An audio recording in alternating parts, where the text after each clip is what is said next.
Hello, welcome to another episode of Club Shay Shay on the road. The guy that's stopping by, well, we're following him around in the day and the life of. He's a hustler's hustler, a man of the people, and a unifying force in Atlanta. He's celebrated for his unique style and entrepreneur endeavors. He's transcended music into fashion and philanthropy. He's a versatile entertainer, a multi-platinum artist, a Grammy award-winning hit maker, a chart-topping songwriter, pop culture influencer, hip-hop superstar, a creator of anthem and trends, a rapper turned entrepreneur, talented actor, host, HBC alum, athlete. He's part owner of the Atlanta Hawks NBA G League team, a prominent figure in the community, an ATL icon, a proud father, a husband, and here he is, ladies and gentlemen, 2 Chainz. All my life, been grinding all my life. Sacrifice, hustle paid the price. Want a slice, got to roll the dice, that's why. All my life, I've been grinding all my life. Look, all my life, been grinding all my life. Sacrifice, hustle paid the price. Want a slice, got to roll the dice, that's why. All my life, I've been grinding all my life. My boy. Chainz, what it is, man? My boy. Man, thanks for having us, man. Thank you for having me, man. I just in here straightening up a little bit. I had a workout this morning. Okay. Yeah, welcome. This is my little low-key gym. I switch whips in the AM. Pick up the bagel with the... What is it about working out that you like? It's cool to be strong, Yeah. you know? And it's, to me, it's especially cool not to look it. See, you look strong. you make people like instantly, oh, I'm gonna shoot you. You know, instantly. No one can imagine. I see you showing out at the Laker game. I'm like, let them go. Ain't nobody. They gonna like all these folks start running in a minute. That boy like, so it's like, well, you see somebody look skinny, look something like me. They underestimate you. Yeah, you think you're gonna do something, and I actually work out with guys bigger than me. You know what I mean? Yeah. It's not that we're doing the exact same weight. I do circuit training with heavy weight. Right. So I'm gonna pop your heart. I lay up with shit like this. I rock shit like this. Coming in here, you'll see people on the bike. Stop pedaling, look. You know, you been in the gym 3-4 hours. I don't believe in that. But see, that's when I tell people you mistaken habit for hard work. You think because you come into the gym, oh, I'm working hard. No, that's a habit. You got the habit of coming to the gym at this time of the day, this many times a week. That's why your body ain't changed. People are, man, I don't know what it is, man. I just can't. I mean, you go in there and do 12 reps, and you be in there, 2 hours, and then they spaced out while you doing. Yeah, it's not gonna work. It'll be 3 rounds. So my first 3 exercises will be the heavy ball burpee. Okay. And then I'll have maybe a 30-pound dumbbell, and I do leg step-ups. Okay. Just to keep my legs strong, right? I'll do 6 on each leg. Okay. Right? And then the last exercise, I may do some hanging, something for my abs, or I may do the TRX, just something light, something like, this is just my warm-up. Okay.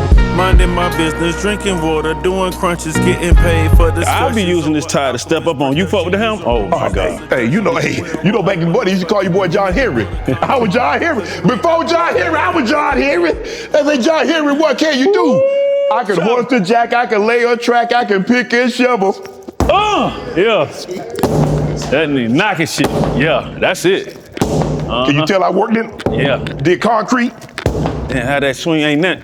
Look at that, man. All right, so. Yeah, see that 225 there. Foreign car, talking to my watch, just like Michael Knight. Boxer shorts, smell like baccarat, known to pop a lot. All my cars orange, you can't miss them in the parking lot. All my cars orange. That boy doing combine. How many do? That's a good tight end. Yeah, Now, I don't know if I can do a pull-up. Yeah. Man, stop playing with me. Thought I couldn't do no pull-ups. See, Chainz, I gotta fool him. And I'm about to be 57 by 3 months. So I gotta look a certain way that's like, nah. No, you scared. You look, then you with them 2 little ass shirts and shit. This is a double A, Chainz. Like he a waiter, like he pouring a drink for somebody. He got it. Yeah. I hang by myself, my partner got locked up by bounty hunters. I tell a bitch, take a jet ski from my... See, I'm already blowed.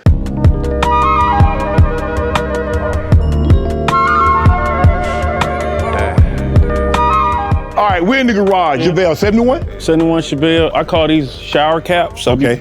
Put a lot of my cars in shower caps. Just Okay. Keep the dust off. Yeah. But this is one of my original old schools I bought. It has alligator interior. Just, you know, we country. You know, look at that. Yeah, you did. Yeah, look at that poor gator. Yeah, man. Look at him. You caught him yourself, huh? Caught him. Yeah, that's right. Tiptoeing across the yard. I had to come on in there. Yeah. Ooh, My new Chevelle, it was my new one up there. I got all the new. you got all the bells and whistle on it, huh? Yeah, we don't roll it down and nothing like that no more.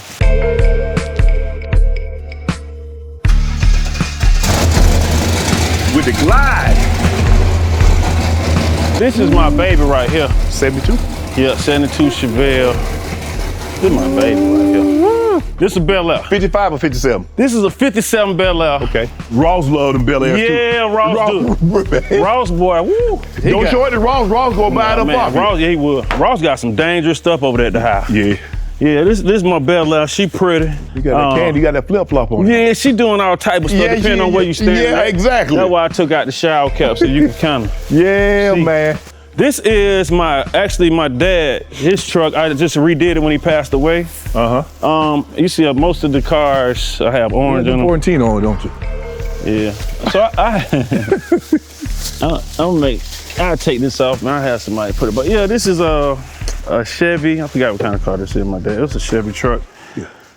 Pop shit. This, I used to watch Dukes of Hazzard. Oh yeah. When I was little, so except we got an 02 on the side. Okay. And still working on this. I got a Hellcat motor in the crate I'm gonna put in here. Ooh. Got the Lambo truck. Wow. You got the 62S. These are the original Maybachs right here. Maybach? Yeah, Maybach. My bad. My bad. So you got the 60, the big this long. 62, they got a partition in it, huh? I know. Yeah, this keep folks out your business, and there when you back there having business meetings and stuff, and got the airplane. You ever drive yourself? Never. I ain't never even been in the front seat of this car before. Come on, Chainz. I ain't never been in the front seat of that car before. For what? I got my car in a LLC.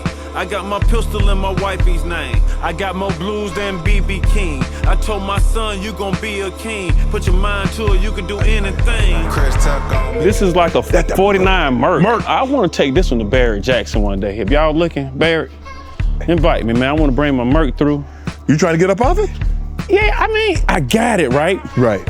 I love it, and then I did a photo shoot with it for me and Wayne for like a project. Yeah. So I got photos of me and Wayne, and I want to be a part of something like this, or the transition. Right. Instead of somebody else, where they can be like, well, I got it from Chainz with it, and you know, have all that to it. So if somebody say, okay, Chainz, I'm gonna give you 3 cars, 3 old school cars that you don't have, that if you you could get, what are your 3 cars, your old schools that you want? I want a 69 Camaro drop. Ooh.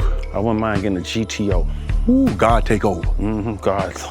God take over. Cause you got that thing run out the numbers on you. Oh my goodness, well, you say some shit. A GTO, a Camaro I don't have, and then I think I would want me a. Are you a Dodge guy? You like Mopar, the Cuda, the Hemi? I would go Cuda. Super B, Road Runner? I would go Cuda. Yeah, boy. You can't go wrong with that. Can't go wrong with a Mopar, period. Period. No doubt about it, man. I don't know something. It's all cool, man. Cool when you know something. Here's what you need, right here, see. No, what I need is a job to pay more money. Oh, man, all that damn, come on, man. You tell somebody else that. Cat Williams bought this for you already. You just say, Cat Williams bought you this. Oh, you got you had it, what you call them, put in here? It came on like that. Oh, did it? Do you drive yourself or you always have a driver? I'll drive myself. So it's about convenience, right? And I have the Cyber truck. And I'm just telling you, man. I'm just trying to tell you, this is, I don't care who, I don't into none of the other stuff, right? But my Cyber truck, right, is one of the most comfortable and convenient and easy driving vehicles that I have. Really? That's the reason why a bunch of these cars are actually in the garage, because my truck been out there, and they just came and picked it up to do something this morning. Right. But you just get in it. You don't have to crank it up. You don't have to wait till it warm. Now you just get in it and you just go. I don't have to stop at the gas station. I got all the water I need here. I don't need to go to no store. Atlanta gas station is the most dangerous places in the world. They run up on you. I don't have to go that way. The truck bulletproof. I ain't having no beep and no smoke, but I'm ready to. If I have to, I could just, you know what I mean? And it's fast. Yeah. I got the South Beach. It go from 0 to 60 in probably about 2.3. Oh yeah. So I ping. Them electric cars roll out. So for me, I got to charge up here and charge at the house. And it was like 100 and some thousand. Right. You know, this was 500,000. You know, even that I paid almost a couple $100,000 for it. You know what I mean? So I'm looking at the Lambo. You know, this stuff $200,000, $300,000, $400,000. Yeah. And the truck is just reasonable. And I hadn't seen, because normally they seem like they all coming in two-tone now. Well, this is an old one. This is OG? This probably about a 2012. Wow. Yeah, this car right now, somebody trying to buy from me for $500,000. You don't get up off it? I might. I thought about it. Yeah. I thought about it. Yeah, I mean, you ain't driving it no more, Chainz. Let it go. We gonna ride in it though. Okay. So then, what the hell we were gonna do? Oh, we gonna ride in Yeah, it? we gonna ride in it. That's what I talk about. Doing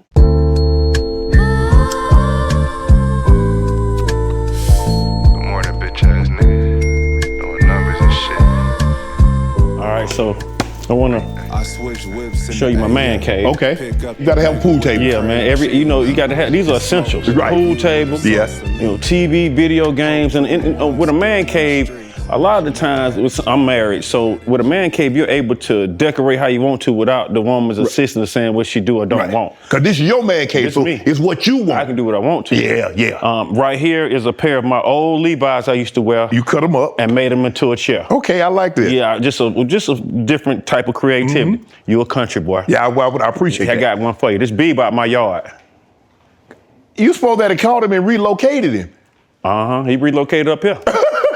This where he at now. That's where I got him at up here, hanging out, man. I see that. 72 pounds, man. In the That was back, a big one. Yeah, my backyard doggone done them made a dam back there. Oh yeah, absolutely. I've never seen or heard one, and then somebody. So I got him. You trapped him. Yeah, we just trapped him, and he's still with us, y'all. Don't get upset at me. But I'm looking at all the jerseys. You got Steph Curry and KD. This one is important. This is a Kobe jersey that I had on at one of his All-Star games. So the picture is missing, but Kobe actually signed that jersey while I was on my back. It's a picture of me kind of hunched over. Right. Where he did that. And that's always gonna be at the apex for me. LeBron is a friend, he's a brother. That the game he had 47 in, he went crazy on y'all? Yeah, he got a birthday party same night. It's low down. It's just low down, man. It do me like that in front of the Hawks, man. I'm a fan of the Lakers because my father was a fan of Magic Johnson. Okay. He was a fan of tall guards. Yeah. 6'9". He knew I was gonna be tall. So that's how I got the love for the Lakers. It's not because of LeBron or even Kobe. It kind of along to that. Now I'm from Atlanta, so obviously I'm the Hawks. I know the whole, the front to back with the Hawks. Right. These are the reasons why I have those kind of like love for other teams. Okay. But yeah, this is I like to show y'all this because it just means so much to me. So this is a picture of my mom and pops. Okay. Before I got here. Okay. All right, so this is painted by a gentleman. My pop was in prison, and I'm learning now. It's crazy that I'm in my 40s and I'm just really learning how they met, how they got married, where they got married. But this was a guy in prison that did his oil painting of a picture. My mom sent a picture in, and it's a letter on the back of it to her. So they was married before he went in, correct? They weren't married at all. But they were dated. This is part of his coat. Okay. Part, yeah. Okay. So he had some art, made for, I don't know, the artist. It's a name on here, but the year actually says, I don't know, 70 something. It's very early. And same frame, my father's no longer here, but it just got that history. I think my mom was maybe 25 on here or something like that. Wow. She'll be 75 July 26. Okay. So I could say these pictures maybe 50 years old. So Absolutely. I just got a place for them right here. This picture means a lot to me because this was July 4th, 1996. Okay. 80% of these people are not. No longer with us? Yeah. Some pictures they're just a piece of, like a memory that you just can never get back. Right. It just, this is me and Bankroll Fresh, rest in peace, Bankroll. You just can't get these moments back. Me and Nipsey hustled. Yeah. When he came to Atlanta, I walked. Do you remember what year that was? Maybe 18 or 19. He came to Atlanta. I met him at the club. So you had never met him prior to that? No, I've been. You knew? Okay. Yeah, okay. I know Nip. I've been to his store. I gambled in front of his store. That's kind of how I got accepted. A long time ago, maybe 2010, I went out there and started a crap game in front of the Marathon store around like a bunch of Crips and stuff. And they were like, yo, this dude got to be out his mind. I guess now that looking at everything and hearing everything, I probably was out my mind. Yeah, you absolutely. But I was smart. I'm from the South. I take some winnings and I make sure my partner got some. You know what I mean? Yeah. I wasn't just keeping it. But Nipsey was a just great guy, great energy. I'm sure you've heard it many times from many different people. He was at the club. I pulled up on him. He was performing. I get up there, perform with him, rock out. Then they play some of mine. You know, I get the mic, let them know we brothers. You know what I'm saying? We shoulder to shoulder right here. So, you know, I always remember that. Did you break the game up? I won the game. Cause you hit 10 or 4? Cause you know the 10 or 4 will break the dice game up. Because they don't think you can do it. There you go. Now see, it's crazy. That 10 or 4 is what broke the game. That's how my sophomore year in high school. Okay. That's how I got me my own friends. You ain't gonna do that 10. I say, bro, don't do it. He say, man, you ain't gonna do the 10. I hit that 10.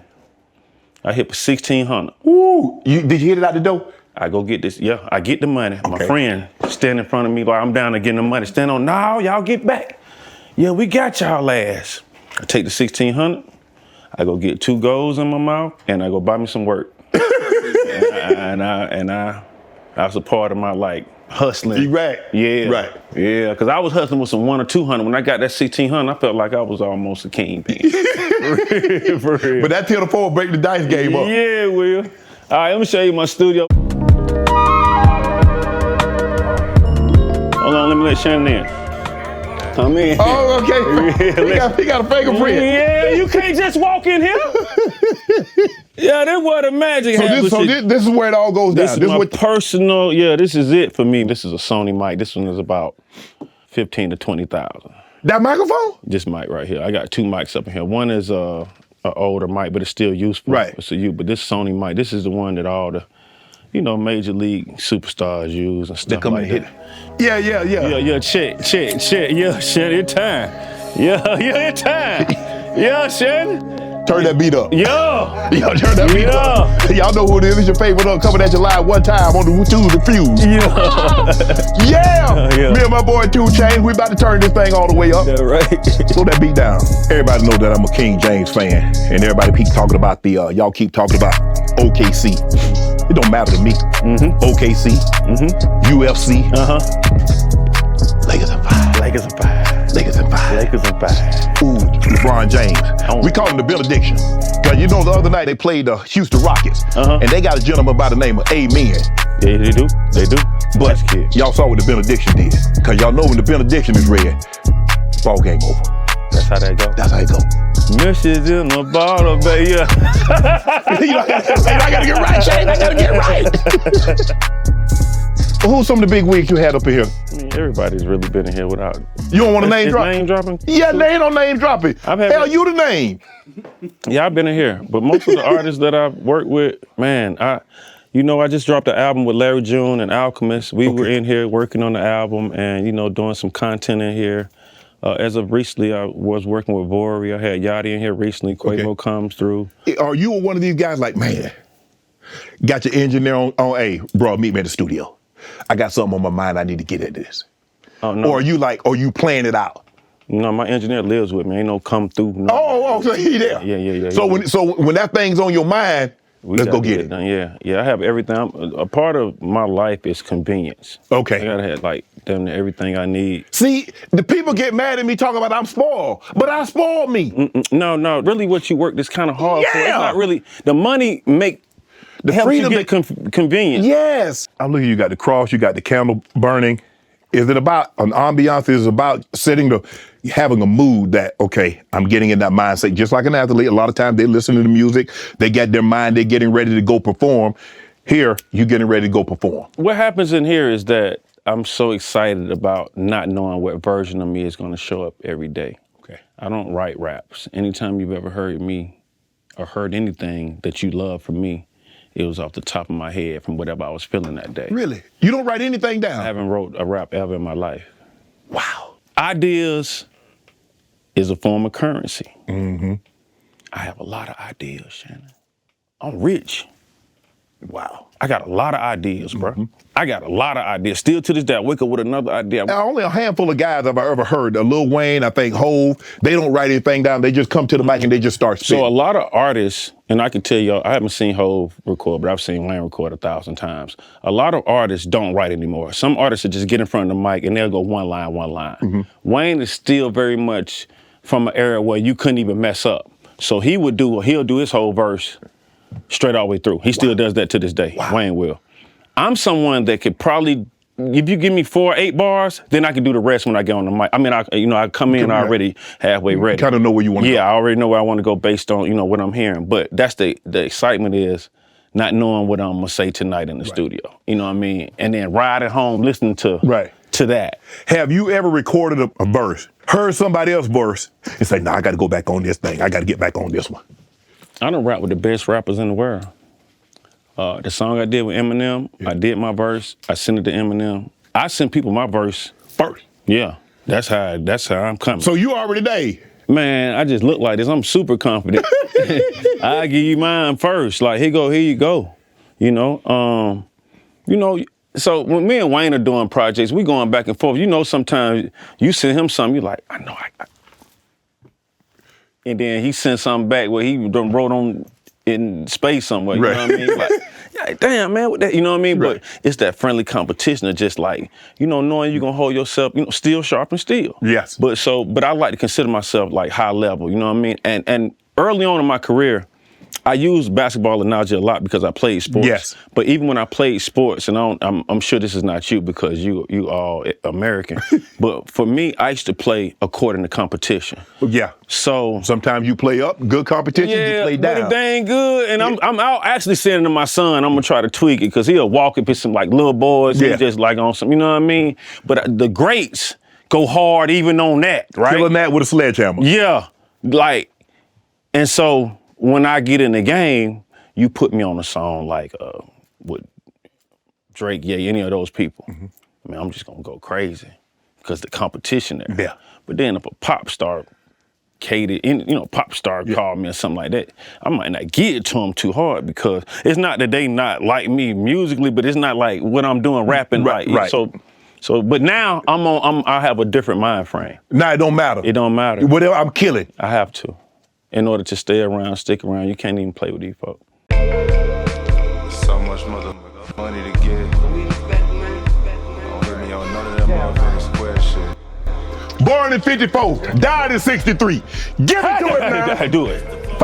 You see that? Okay, let me get these out your way. Yeah. Let me get these out your way. Yeah. 5 and 9 running mates. Okay, I know what's going on. What Jesse James carried? 45. I look like that was it. That was the point, but don't worry about it. I'm gonna hit you again. You caught him. Okay. Can't catch everything. I don't do no catching. There you go. There you 7 you got to go. Pay up. That's where I'm about to go. Cause you caught him. I don't catch no dice. I'm one of them old cheating Southern Georgia. Oh, that's another 9. If I was born in 54, died in 63, what's my point? 9 it is. 2. Oh. 45. Damn. Out the door. Sell them out. Out the door. We gon' vibe on this one. Give you a little rundown. Who did you meet first in the industry? Was it Luda or was it Lil Wayne? I met Luda first. Luda used to work on the radio down here. Right. And, we had a mutual friend together. And so I met Luda through that way. Right. And then eventually signed it to him. And then with Lil Wayne, it's some weed story, but it's, I had gave baby some weed and then he hadn't paid me for it. So I had went to New Orleans. To collect on the weed? Yeah, because it was only like $900 or whatever. But the fact it was the time I ain't, you ain't had no bread like that. I didn't have it like that. So you don't know I'm going down there for this, but I'm following them down here like, Unc, I need this, or whatever. And then I end up meeting Wayne that way, and we built a great relationship. Right. Kind of like smoking, and Wayne didn't even know I rapped for a while. Did Luda know you rap? Yeah, he knew I rap. Okay. Yeah, he knew I was trying to rap. Trying to rap. Yeah. Wayne had no clue. He thought maybe I just sold weed, so. Started telling him. I did that on the side. But rapping is what I really try to do. And this is what I want to do, Right. And then honestly, being around Wayne shaped me to be, the artist I am now. Wayne had a Maybach with a driver. He had a chef. So I was able to get around him and pick up on certain instincts and certain things that I felt like helped make him successful. And it was convenience. It was like having all these things around it. Right. Well, you didn't have to do a lot. You know what I'm saying? You just need to focus. Now you can just focus on one particular thing, being the best at what I want to do. Yeah, so it's not a secret. I got that directly from Wayne. The work ethic of him, just, studio every day, every night. I got that from him. You mentioned that being around Lil Wayne, you saw he had a Maybach, you saw he had a private chef, you saw he had a certain thing, a level of convenience. What did you learn from Luda? Because Luda had blown up at that time and now he's a household name. What did you learn, if anything, from that situation? Luda is very business savvy. So I can say I picked up a lot of the business savviness from him and his team. If it was a product somewhere, it was product placement. He was getting paid for it. He wasn't just holding a product. You know what I'm saying? He just wasn't rapping about something that he not getting paid. Correct. About, you know what I mean? So he was somebody that I guess I could say, you know, kind of taught me how to monetize, you know, things through music. Right. You know, product or whatever it could be. Is it hard to really blow up when you signed to someone else's label? No, I mean, we saw Drake and Nicki was signed to Lil Wayne. Correct. I think it just, Kanye was under. Yeah, Hov. So I think it just depends, you know. Sometimes it looks good. The numbers, the more, you know, the strength of numbers things kind of it looks good if everybody's doing well, but you know, sometimes it's only room for this one thing to go through, or this, or two things, and if you're not a part of that, you seem to get put on the back burner and feel some type of way. So just to cut the emotion out, let me just be responsible for my own career. Right. In the age, and remember Tony told you about the A. They gon' dog your vehicle if you don't park in the valet. If you go in Lil Wayne, Jermaine Dupri are trying to sign you. What made you? Why did you decide to say, you know what, I'm gonna do this on my own? Jermaine actually called me one time. He had Hov on three-way.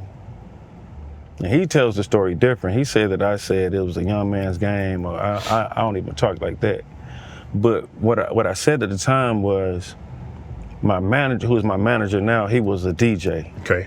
But like many other people, like a DJ Khaled, he's bigger than a DJ. You know, most DJ Drum, a lot of DJs, Mustard and all those. They should just drop the DJ off their name. People actually think their name is DJ or something like that. Right?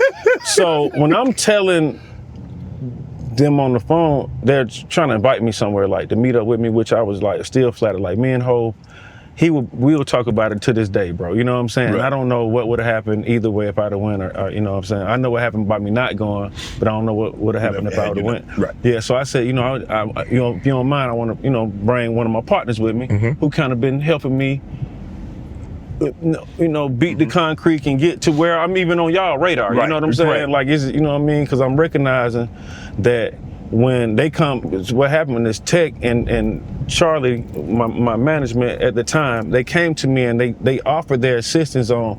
The first thing they told me was, "We think you're a superstar," and I thought the same thing. So we already on the same page. Okay, we in agreement. We in agreement. Well, okay, cool. Okay, cool. And then they told me like what they did for another group. Like, we did this, we made this kind of money for these type of folks. You know what I'm saying? I'm like, oh man. Like, man, you can do that with that type of stuff. I'm gonna see what you can do with mine, you know? And, you know, that might have been 2010 or something. Okay. I get the call around maybe, I don't know, 2011 from JD, and I just was saying, do you mind if I bring, you know, my partner with me? No, you don't need nobody with you. I don't want to bring my partner, you know, who? I'm thinking Tech might, I'm thinking JD might know. So I'm like, you know, DJ Tech, they go, oh man, but you don't need to bring your DJ with you. You ain't got no, you know, it's kind of like a little joke a little bit, but you ain't got no show or nothing. I'm like, nah, you know, like, home be helping me. And you know, it was a situation where I don't even know if it was calling my bluff or whatever, and I think they were sending me a jet. I didn't get on the jet because they wouldn't let me bring, you know what I'm saying, my dog who was helping me. Because Chris Brown told the same story that somebody wanted to sign him, and he was like 14, 15. He said, okay, cool, hey, just tell my mama what you telling me. Like, nah, I don't need to talk to your mom. Yeah. And he said, I didn't sign with him because, like, bro, you talking to a kid, and if everything's on the up and up, you can't tell my mom? Yeah. So if everything is cool, you mean to tell me I can't bring my partner, somebody that I trust, that I've been around? Yeah, and I'm, you know, looking back, they don't know that he was probably that to me, you know what I'm saying? And probably looking like, boy, you know, this a blessing and an opportunity, you know what I'm saying? And I got this book coming out, Shannon, be out like another year. It's getting edited right now, right? The name of the book is The Voice Inside Your Head is God, right? Wow. And I talk about this in the book. JD and now I don't talk about them, but I just talk about this instance on me listening to the voice and wondering if it led me in the right direction. Obviously, I'm right here now, but what happened if I say, yeah, man, I just go on my own?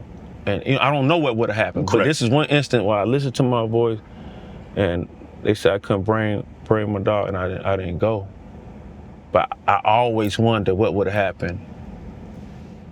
You know, listening to this voice has got me to this point now. Yes. So I don't even know why I'm questioning it, but I do wonder sometimes.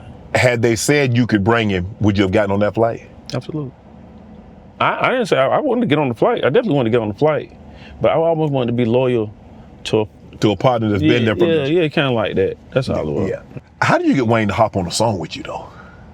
Man, Wayne, he was just cool, man. Him were friends. Like I said, we were friends first. It was a music base, and then I remember being, if it wasn't a Maybach, it was a Phantom, and I told him I rapped and played, you know, some of the music, and we just bonded quickly. We've been, you know, he's one of my best men at my wedding, so. You know, anytime. It was just been an anytime thing for him. I've been in the studio with him many times where I haven't rapped one second because he likes to just do what he does in the studio. Then it's been many times that we get in and kind of, you know what I'm saying, sharpen each other up, so. Is it true you paid him each $150,000 for him to hop on give you a feature? For Duffel Bag Boys? Yeah. Well, at this time, Wayne was charging, Baby was charging $100 and he was charging Wayne $100. So. How he charging? He ain't on the song. But he was over cash money, so anybody, when Wayne was so hot, if anybody wanted Wayne, he would be like, I need $100 too, and people would obviously do it. Absolutely. So Wayne does the song for me, so this is really what happened. Wayne used to wear like these skateboard shoes, been skating a long time, they were called Supras and something like this, and I would wear stuff like Pradas and Gucci shoes and all this stuff. And so I go to Gucci and they got these red Gucci's out. I'm like, hey, shorty, what size shoe you wear? Shorty? You know what I'm saying? Boom. You know, he represents the red team and all that. So I get these red Gucci's and I take them to him at the studio. He don't know I'm about to take it to him. But I also got like a beat CD. Right. And I'm not doing this for the other thing. Right. But I just take it to him and he like, damn, you know what I'm saying? You know, New Orleans, if you know New Orleans people, they say bitch a lot. You know what I'm saying? Like, damn, bitch. This bitch, these harder than a bitch. These bitches hard, you know, whatever. So, you know, I end up saying, man, I hang out with him. I say, I got this. He working. I give him this. It's a CD at the time. I give him a beat CD. Right. I give him the beat CD. Time goes by. Katrina happens. He moves to Miami. Mm-hmm. When he moves to Miami, he like, man, you ought to come visit. You know what I'm saying? Come out. You know what I mean? Boom. I catch a flight to Miami, and him and Cortez, who was his manager at the time, they picked me up. We go from the airport to the mall because he is trying to, I guess, show his appreciation for me buying him them shoes. Right. And so now he like, oh, what size shoe you wear? Let's get out, you know, let me get this for, you know, whatever. And we doing that. And then out the blue, he says, what you thought about the hook I did for you? And I don't know what he talking about. And he's like, I sent you, he asks, Tez, did you email him the song? And he says, yeah, I did. And he said, email. I'm like, that's not my email. And they said, oh man, I don't know where I done sent this song to. So Wayne is literally in the mall. He's like trying to remember. This is when we could go to the mall. It's crazy. He was trying to remember the hook. He's like, if I don't do nothing, but he couldn't remember. So we literally right there, he was like, let's go to the studio. And when we go to the studio, which was the Hit Factory in Miami. Right. It's a room. He mashes play, this beat comes on, and this hook comes on. And I remember at that particular time knowing what a hit sounded like, because it just sounded so like, and I looked at him like of some damn, like he had 8 heads. I said, man, you did that for me? He like, yeah, boy. I'm like, I run out, call my boy Dollar. I'm in Player Circle at the time. Oh man, we got us one. Like, what? I said, man, Home on here. You know, I'm like, Home on here singing and everything. Like, I'm like, bro, this shit, you know, hard. I said, I got to get back to Atlanta, bro. I'm gonna make sure I come, you know, next couple of days I get up there, you know. That was it. That was it, man. And it just really helped, you know. So who got the beat? So I got. No, I'm saying who did he email the beat to the hook? I don't know. Somebody still got it, huh? Somebody still got it. But when Wayne did that, he didn't charge me. But so Baby was, so it was only gonna be just 100, not 200. Baby still wanted his 100. Right. Baby come to Atlanta. Say, nephew. I said, what? We gonna need some rooms, and we gonna need some. I hit Baby. Oh man, man. Man, tell me, say, man, don't even worry about it, bro. He said, don't even worry about it, man. And he could tell, like, don't even worry about it. And he already knew who I was dealing with. Right. With, Luda and all those guys. And he just told me, man, don't even worry about it. And I brought them to Godby Road on Old National, which is very, very epic. It's like bringing a superstar to any hood. You know what I'm saying? Yeah. And it was received very well. Had a lot of people come out. There's some here, some no longer with us from that era as well. And I haven't looked back. Wow. We're just pulling up to Esco, one of my first establishment. It'll be 9 years. This was the first place. This is your first business. Yep. So right here, I own on this street. This is Peter Street. I bought 3 properties. Okay. Where I actually own the dirt. You know what I'm saying? Right. Hey, that my son. That my building too. That my son right there on the. Okay, that's Halo. Yeah, that Halo. I'm a full-time dad. Morning time decision, hard top. We're at Esco. This is 327 Peter Street. Like I say, I probably own the property maybe 11, 12 years as far as the dirt, but I've owned the business for about 9 years. Mm-hmm. We have, we franchise this place now. Okay. So we have a location in Marietta that's franchised. Okay. We have a location in Memphis that's doing, exceptionally well. Wow. Columbus, Ohio, well, that one is moving, and Dallas, Texas. Okay. Yeah, so if you're interested in being a franchisee, it's not hard to find out. Just we ought to go to Houston, Chainz. It'll turn up in Houston. Somebody asked me one time about Houston. It'll turn up in Houston. I'm down. You down? I'm down. Well, I got the blueprint already laid out. See what it's already laid out for you. All you gotta do is just run the play. Careful what you put inside, the outside, the receipt. Me and Larry take out lies, put the vibe on the beat. Say my name a couple times, I arrive. Lamb chops, mashed potatoes, broccoli. These are turkey ribs. Yep. Turkey burger. Jerk shrimp, lemon pepper shrimp. I added some of the lemon pepper shrimp on my salmon Alfredo right here. Now this pasta right here, whew. I'm rocking with this the lamb chop. Let me see the mashed potato putting down. I sure hope they took their shoes off, because they got their foot in this one. Yeah, they got their foot in it. They got their foot in these mashed potatoes for real. I ain't never heard that one. Chainz said these turkey ribs. I ain't no turkey had ribs.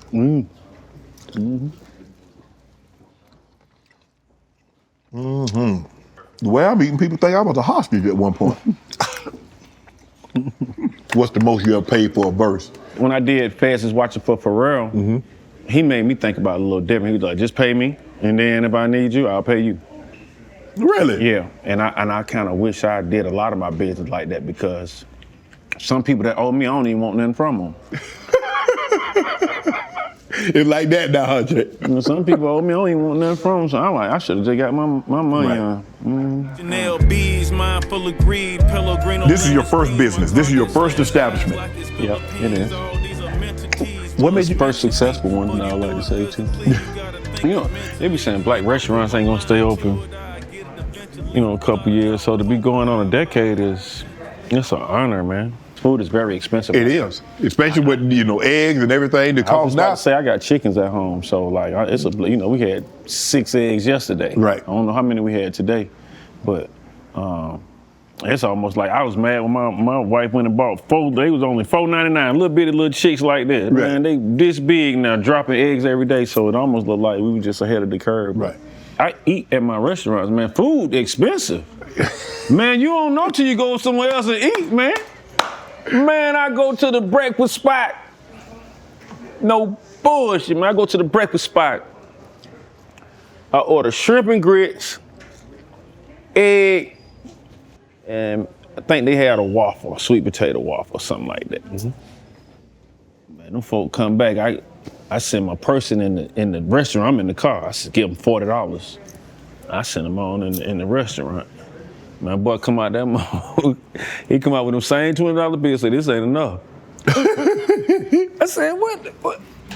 I had to That might be $100. I had to get him. The food was almost like $60. Right. So now I'm being petty. I'm eating my food. Shit. Ain't but 5 shrimp in here. I'm being petty. Man, I'm here. I ain't but 5, but Food is expensive, man. Food is very expensive. So I have 3 businesses inside of Atlanta that serve food. So Esco serves food. Out of here, I might eat their salmon, fettuccine. Our fries good. That turkey burger be good. The shrimp good. I eat everything out of here. My even though, like I said, I'm not vegan, the pizza place, I eat that at least once a week. I go get me a big old pie and eat me a pizza once. And then Candyland, we have food at Candyland as well. And we have everything from hibachi, chicken tacos and stuff like that. So, 7 days a week, I'm eating out of my businesses most of the time. Yeah. Now, when I had to take my wife and kids out, we're not eating out at Candyland. But, you know what I'm saying? For me, for my convenience, man, what you got a good chef for? If you ain't gonna use them. So that's my take. When other entertainers come to you and say, Chainz, how do you do it? I want to start a business. I want to get in the restaurant business, or I want to get into certain this. How do you explain? How do you go about telling them the best way to do it? Is like, now this ain't for everybody now. Mm-hmm. Now I tell them just like I tell you. I would tell them to align themselves with someone who's passionate. See, when you get in opposite rappers, we have money, and then you spend the money on stupid stuff early, because you just do. You want cars, you want all that stuff, and you get the money. Then you start thinking, man, how can I make some passive income? How can I invest? How can I put my money in place? I get this question from a lot of artists, you know what I'm saying? Because when you look up, I've been had the club 2-3 years. I've been had this too. When you look up, you be like, man, and then now you just now locking in on, I need to do something like this. And I tell them, man, if you just doing it just because, like, now you can do that with real estate, because it's not, you can just buy all the real estate. I'm a hoarder. I'm literally a real estate property. I'm a property hoarder. You get to sit on it. Man, I be getting penalized and stuff. But it's my dirt. Right. And I know they don't make no more. They ain't making no more of it. Yeah, unless AI start making Smoking and driving while I'm riding in a Lambo, trying to dodge all the scandals like the potholes in Atlanta. Post some codeine in a Fanta, drinking codeine in my Phantom. Got Hermes on my bandana, came with 3 hoes like I'm Santa, yes. Jane, you posted, and I think it was a couple of weeks ago, that I think it's your nail shop, that one of your former employees went in there and took TVs, whatever else they took out of there. And you told a story. It's your uncle, I think you said your uncle said, if you can live with it, I can live without it. Yeah. Which meaning, if you can live with what you did to me, I can live without having it. Yeah, I learned that a long time ago. That's how I move around. If you can live with it, I can live without it. I'm not tripping or anything like that. It was just a day I was walking, I had my son with me, and he was asking where everything was in the nail shop. So I just tell him, and then I decide to tell the word. And that's not my normal approach. Right. But apparently that's how you work social media. I guess that's how you work it. I already knew who it was. Oh, you knew who it was? Yeah, I knew who it was, but I never was gonna beat him up, call the police, or anything like that. It was just principle based. That's all, it was just a principle. Did she bring it back? No, I don't even need it back. I don't need it back. But it was somebody that I looked out for right. all the time. And that was it. But even then, I'm not like, it's a sofa, and TVs are like $100 these days, you know? And so if they can live with it, I can live without it. Apparently, she probably needed it, you know? Right. But she probably could have asked you, Chainz, and you might have could have helped her. Easy. Now she can't come back and get nothing from you. That's exactly right. So that's the only thing. And now that's happened a lot, where all you had to do is this, but now I'm just out of. Yeah, now you don't burn the bridge. Not only did you burn it, you nuked it. I mean, the land. I mean, somebody that, because see, this is what it is. If it's something that I rap and stuff, but if it's something that I don't like, if it's a chef or whatever, I share everything. Because I'm gonna look out for you. Yeah, exactly. Because if I rock with you, I rock with you. Exactly. If I don't even bother. That's exactly. But you know that though, anyway. Yeah. What's some of your wildest purchases? You look back, you've had this illustrious career. You mentioned you've been in the game for 2 decades, and you've probably been the last 15 years, you've probably been working some real paper. When you first got paper, what was the first thing that you did? I think I bought a Phantom and a Maybach. Damn! That's damn near 800. That is 800,000. But look how I do though. Let me tell you how I do. Okay. Because every time I do something stupid, I try to balance it out, right? I got this property I had bought out in Decatur. Okay. Bought the property for about $160. I put in about a $60, and I sell it for about $350. Right. So when you sell a property, you have a certain amount of time before you have to pay taxes on the property that you sold, if you don't use the money. Right. So I'm getting booked so much in Florida, Miami, paying for all these rooms.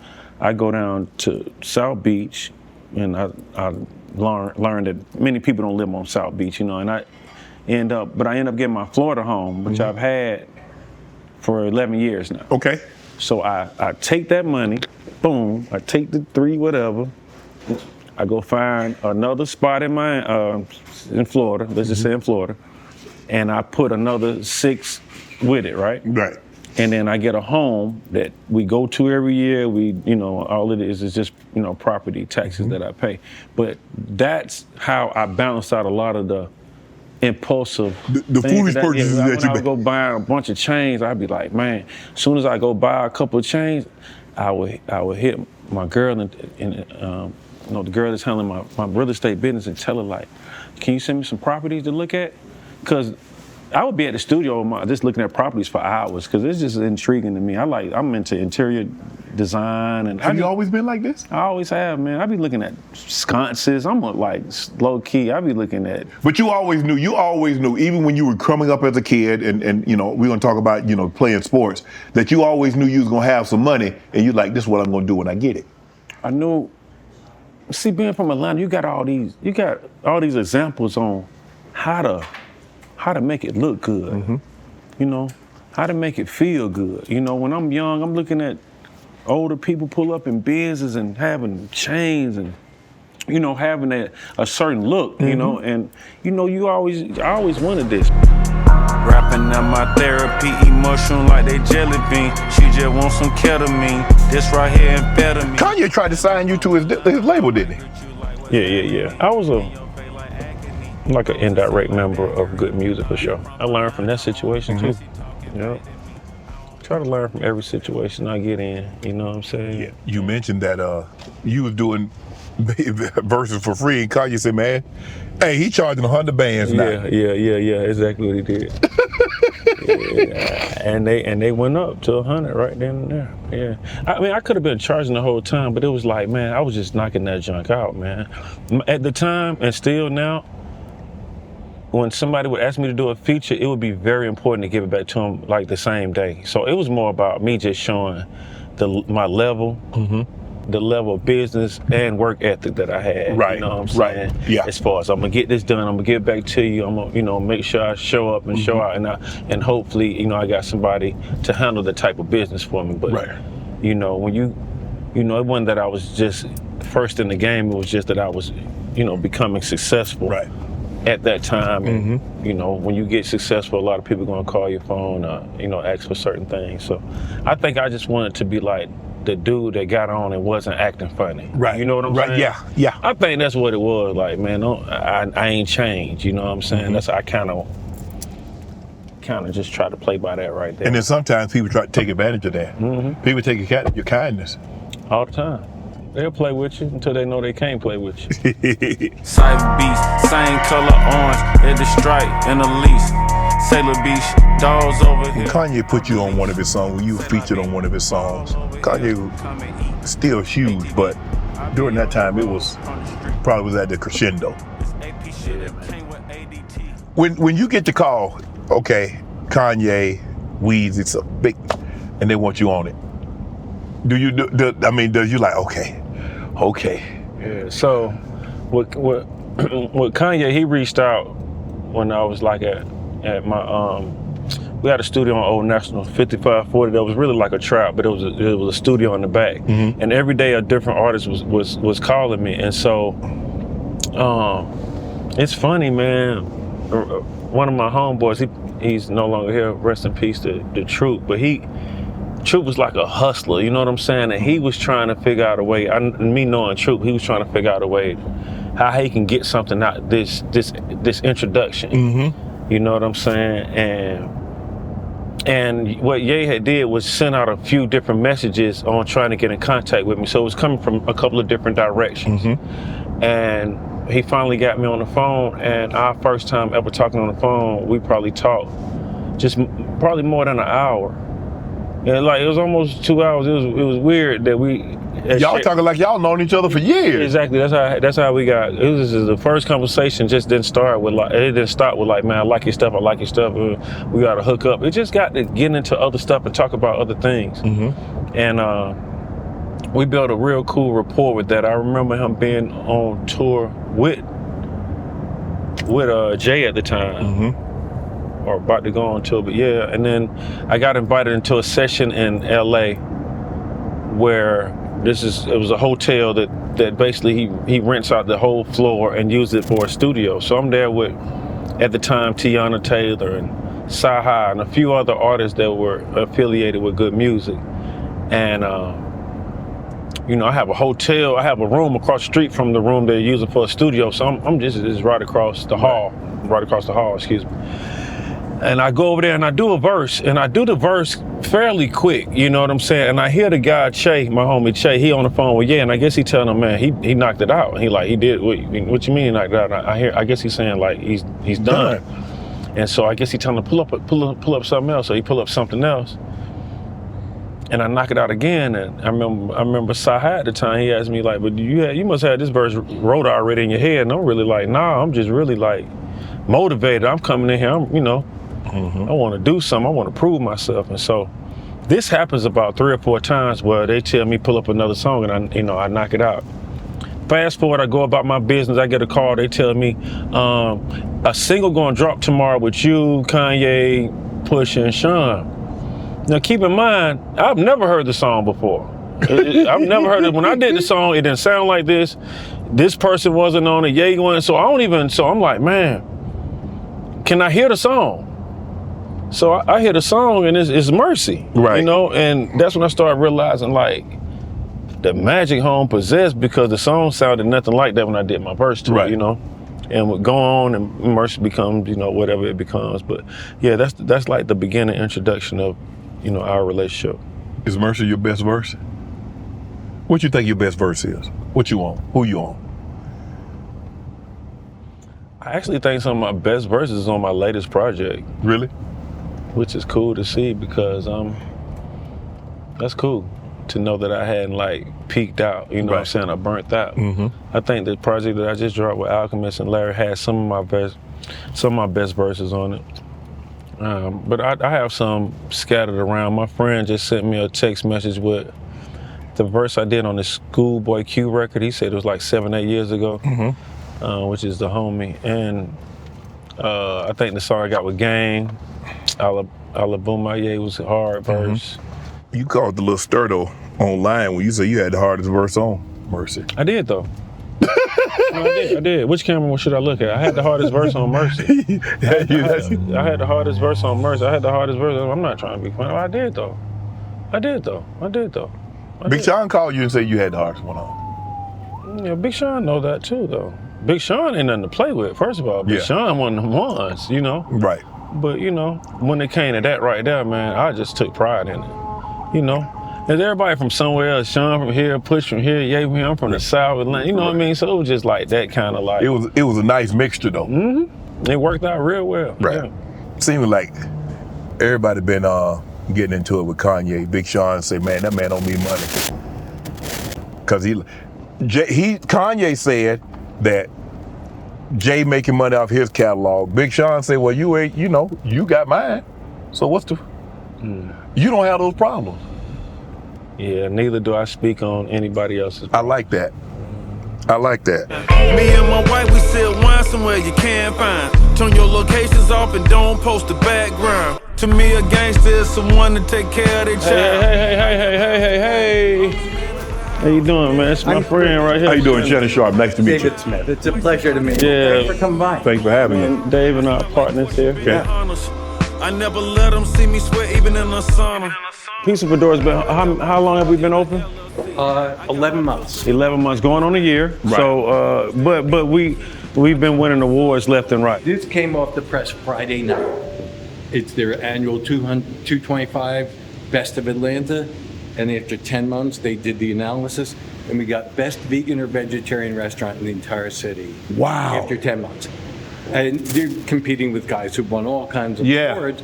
And not just vegan pizza, but all plant-based food. #1 in the city. Thank you, sir.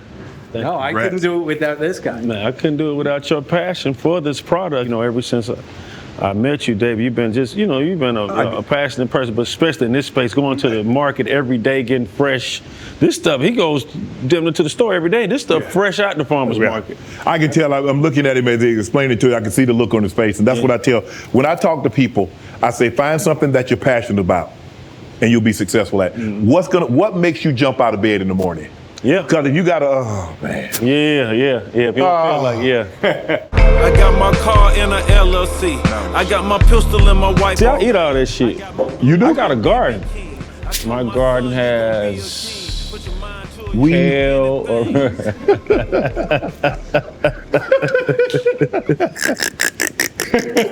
bro, what if my garden had weed in it? That'd be great. Oh man. I have basil, banana peppers, bell peppers. I have mint. Yeah, now there you go, man. This look like something. Yeah, Unc gonna fuck that up. Yeah. Well, this thing nice and warm. So David, this the Come la carne, which in Italian means like meat. So if Shannon said, David, but is it meat? I'd say, it's like meat. It's like meat. We tested, I don't know how many plant-based pepperoni and sausage to get ones that looked right, tasted right, and felt right in your mouth. And these nail it. So I have to break up fights, arguments. People say, oh, it's got to be pork and beef. God, fellas saying, dude, you can't read this on plants. But it tastes like the real deal. It does. Yeah. You look happy. Try that pepperoni. You take that pepperoni now? I mean, Chainz, I'm in the Muslim reserve. 1 weekend out the month, and 2 weeks out the year, I don't eat no pork. Hey. Ramadan's over, you're safe. Ain't no pork in here. It actually tastes like pepperoni. It actually tastes like sausage. It tastes like a real pizza. That's what It is. It tastes like a real You pizza. right It really down does. to the sauce. But the crust, I mean, Yeah, that bread. Where we sourced this bread from? Y'all went to New Jersey, someone got that bread? Jersey, Hackensack, New See? Jersey. Italian family. He ain't going up the street getting no bread. Them folk cow. Them folk going way to New Jersey. yeah. See what I'm saying? Jersey, New York, Connecticut. You gonna tell me go get the best bread? water in the world. I'm going to public.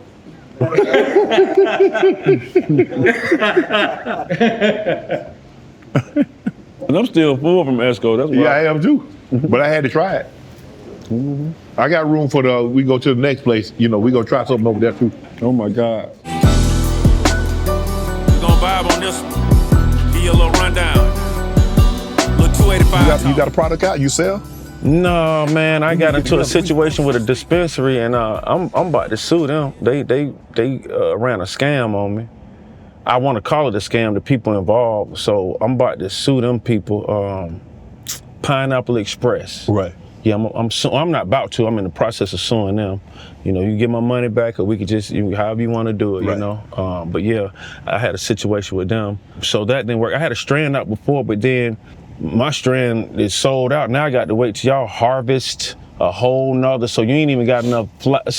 And it wasn't enough money. I said, I don't know, I was in 94 stores, it's a dispensary. They come get me a check for like 40,000. Shit, me, you don't keep using my name and make all this money. So that didn't work. The dispensary didn't work. So I just had to find other ways on getting the money with cannabis, not exactly with cannabis. Right. You know what I'm saying? Yeah. Not with the flower itself, but just some other kind of way. Right. In the A, when you meet a plug, that's your real connection. In the A, that it run around talking. How you get on the song with Ariana Grande? I inspired her to do something. Through that inspiration, she reciprocated it by doing a hook for me. So she had when I did the Pretty Girls Like Trap Music thing where everything was pink. Right. And, I had a pink trap house in Atlanta, which inspired the Trap Museum that T.I. has. Right. So I had a museum that was pink, but Tip told me I didn't own mine, so he ended up, so that was a lesson I kind of learned. But that was that inspiration. But it just, some of the ideas that I put out into the world inspire other things. And so with Ariana Grande, it inspired her to do her stage, basically just like my all pink car, all, you know what I mean? And so I knew somebody or it was somebody that knew both of us. It was a mutual person that put us together because it was just different. You know, if you get caught up into that social media stuff, you know, which I didn't. We communicated, we figured out a way to make it work for both of us, and it did. Who is someone you haven't worked with that you like to work with? I used to want to work with Hov because I know he does it when he wants to. Right. You know what I'm saying? Yeah, he ain't really that ain't. He got to be in that space. He got to be there. He got to be there. Yeah, and I understand and respect that. So I think I might have missed my opportunity. Yeah, it might have just was a bad.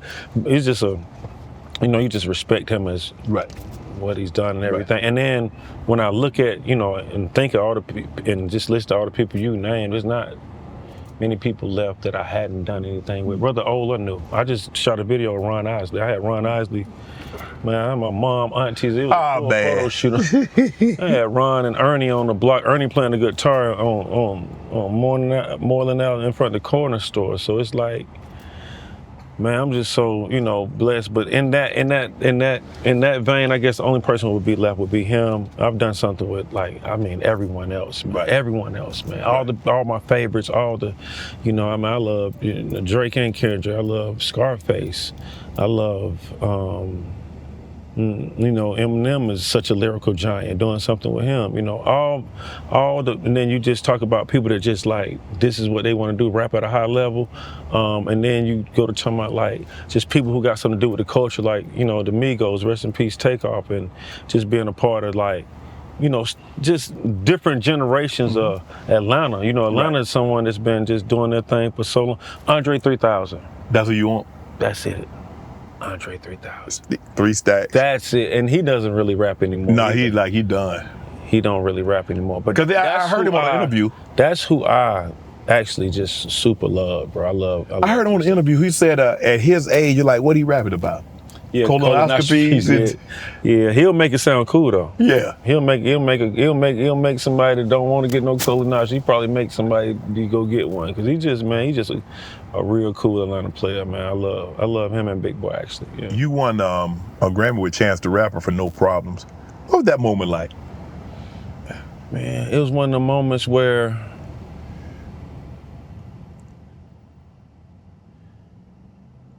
I'm gonna explain this in a way that you can understand. Okay.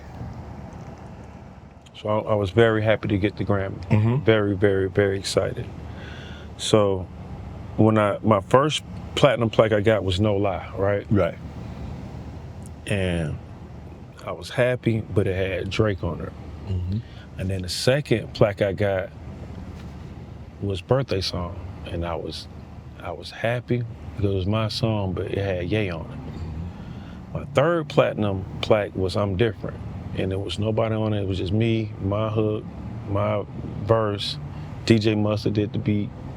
And when that went platinum, I got chill bumps because I realized that 1 million people had bought my idea, mm-hmm. And so with the Grammy, when I look in the mirror, I'm thankful for the Grammy, but I know like, even though like Chainz didn't know Wayne, I put Wayne on the song, like that was he didn't know him, I wouldn't have did all that. Chainz came to my studio, shot the video. I was really helpful for it and thankful for it, but it's Chainz song. Right. It's Chainz song. You want a Grammy on your own? Man, you so smart, you so intelligent, it's crazy. Mm-hmm. Yeah.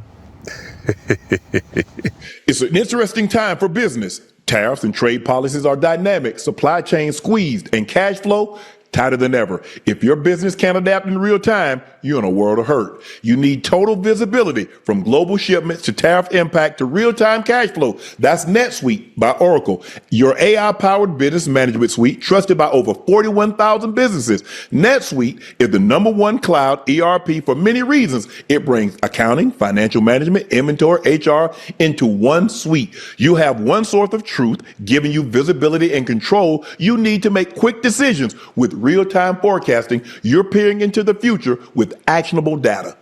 And with AI embedded throughout, you can automate a lot of those everyday tasks, letting your team stay strategic. NetSuite helps you know what's stuck and what's costing you and how to pivot fast.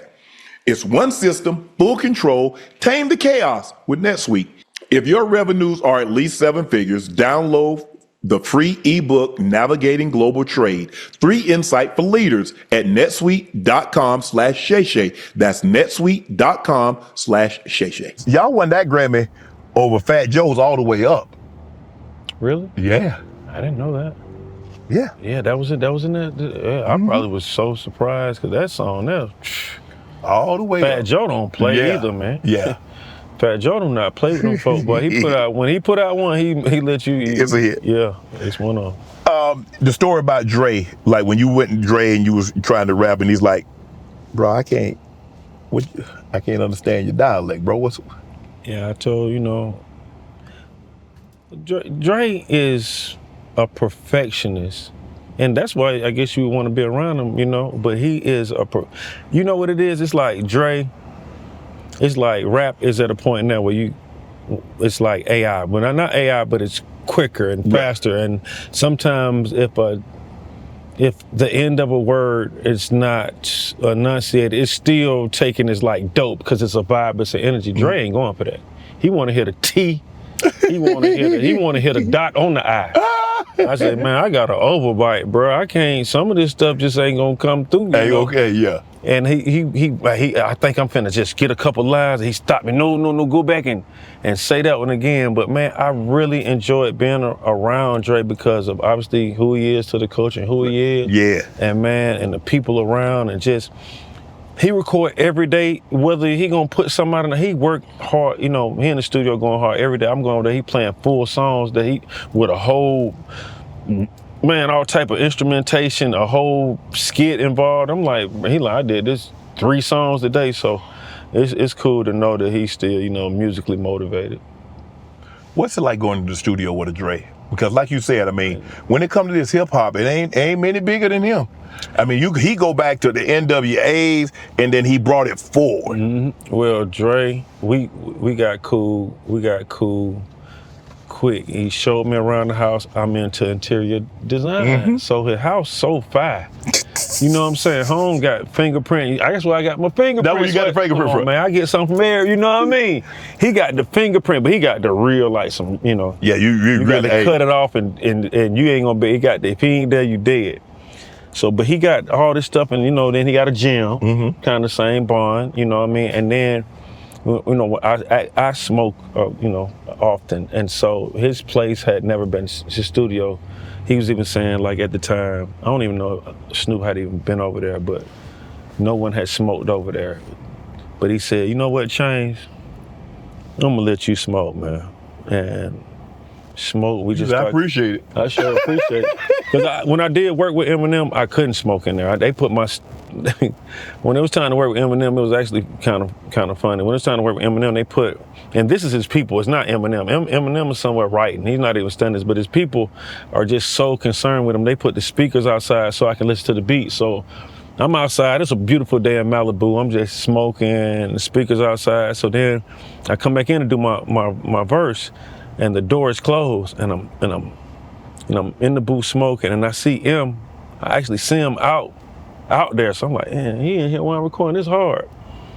And so he's about to like come in and say something and like some of his people are like, no, don't go in there, he's smoking. And M looks like, man, sit the down. Like, y'all, like what they, I guess he was thinking like, what do you think I'm about to do? Like, well, I guess he thinking like, I don't even know if that lets you know the time though. That's a DVD player. Yeah. That's a DVD player. Put a DVD in and watch a movie. But I remember them kind of like tripping on him being around and he was not tripping at all. But other than that, that's basically like all I need for a studio, a couple of joints, you know what I'm saying? I'm self-motivated. You don't need much. I don't need much. I'm not gonna say he was instrumental with Drake.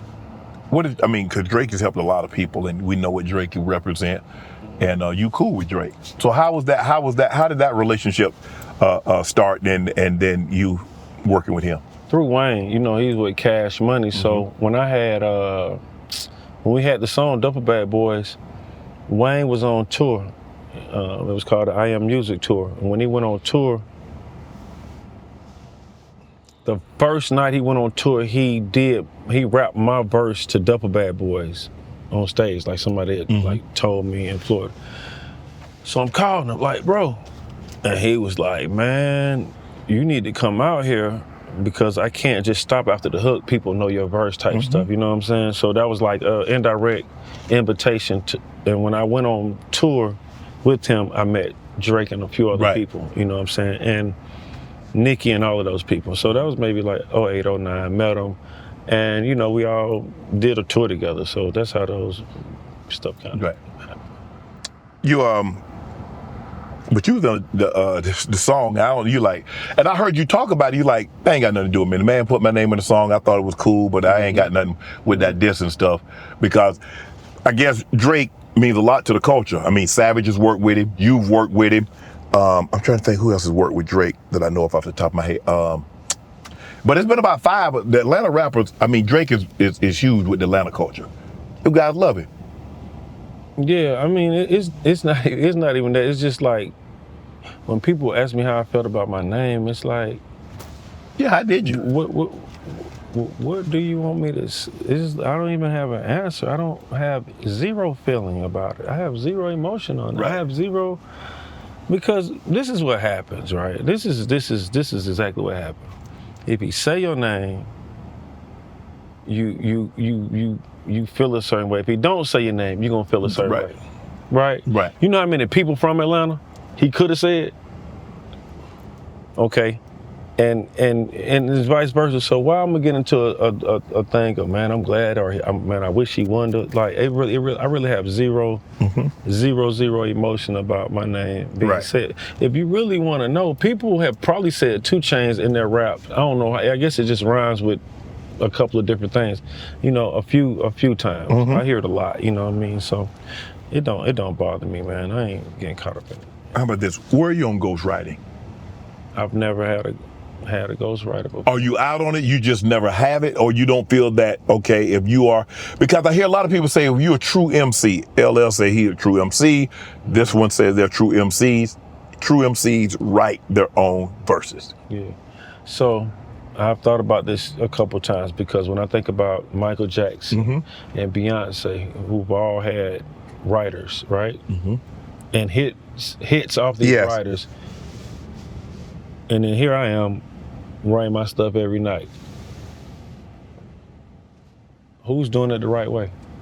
I don't know. I don't have an answer for that. So I can't, as bad as I want to be, like, man, my confidence lies with me knowing that no one helped me articulate this idea, get this metaphor out. Like, I came up with these words. But at the same time, my pride hadn't let me accept a song from somebody and I won't even do, if somebody has a hook and they say, I would like for you to if I didn't come up with the hook, I don't even say it. Wow. Yeah, somebody say, man, I want you to say down. I'm like, I ain't saying, I'm sorry, brother. Like, I'm sorry, that ain't me, you know? It's got to be you. Yeah, because somebody else, they'll think they'll hear me saying something like this, but I want to do it. So, yeah, everything has very much been me. But like I say, I don't know if that's the right or the wrong way, because, I mean, I'm here. That's just not your way. Yeah, but this is just how I've been operating, you know what I'm saying? But when I really sit back and think, so many people has had writers help them get over some other place, you know, but I can honestly look in the mirror, and that's one of the things I can look at the mirror and kind of be appreciative of too. Like, man, everything that y'all heard in the universe has been from me internally. Would you ghostwrite for an artist? I would. Yeah, I have before. Oh, have you? Yeah. Sampling. I love sampling. I do. I love, but I love the creative part of taking a little piece of something and modernizing it, upgrading it. Like, I love samples, especially like feel good samples, soulful samples, stuff like, you don't know, you might have heard as a kid or whatever, and they've been able to chop that up and then add something to it. I like samples. Originality is dope too. If you can make a beat from scratch, I rock with that, but I like samples. If somebody were to sample one of yours, do they need to play you the song, or you like, hey, they call you up, say, Chainz, I want to sample this, and you like, okay, it's gonna cost you X, Y, and Z, or do you need to hear the song before you like? Yeah, I'm always hear the song. Because you don't want nobody to put no boo-boo on your track. But even if they put boo-boo, I don't want to I want to hit a song. I don't want to be affiliated with nothing, crazy. Right. But if the song is boo-boo, I still make clear because I know what it's like for my song not to be clear. I know what that feeling like. So I figure out a way for it to make sense for me. As long as it's not a huge interpolation of what I did, if it's something small, whatever, I ain't really tripping on that because it's just a way to, kind of keep my algorithm going. Right.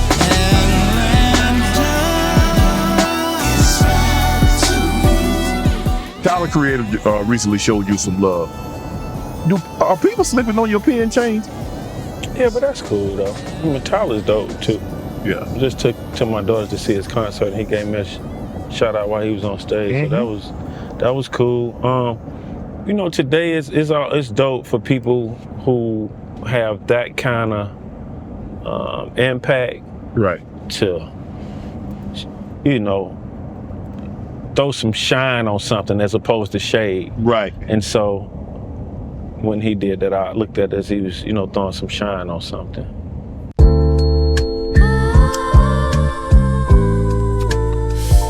morning, bitch. Welcome home, Shay. Yeah, man. Welcome home, player. I switch whips in the AM. Pick up the bagel with the cream cheese. When I played, I didn't get an opportunity to really enjoy it because I was so caught up in the journey. I wasn't really concerned with the destination. And then once I arrived at the destination, which was when I completed my career, now I get back like, man, I did that. I had a great blah, blah, blah. Do you have an opportunity? Do you sit back and just think about what you have accomplished in your young career?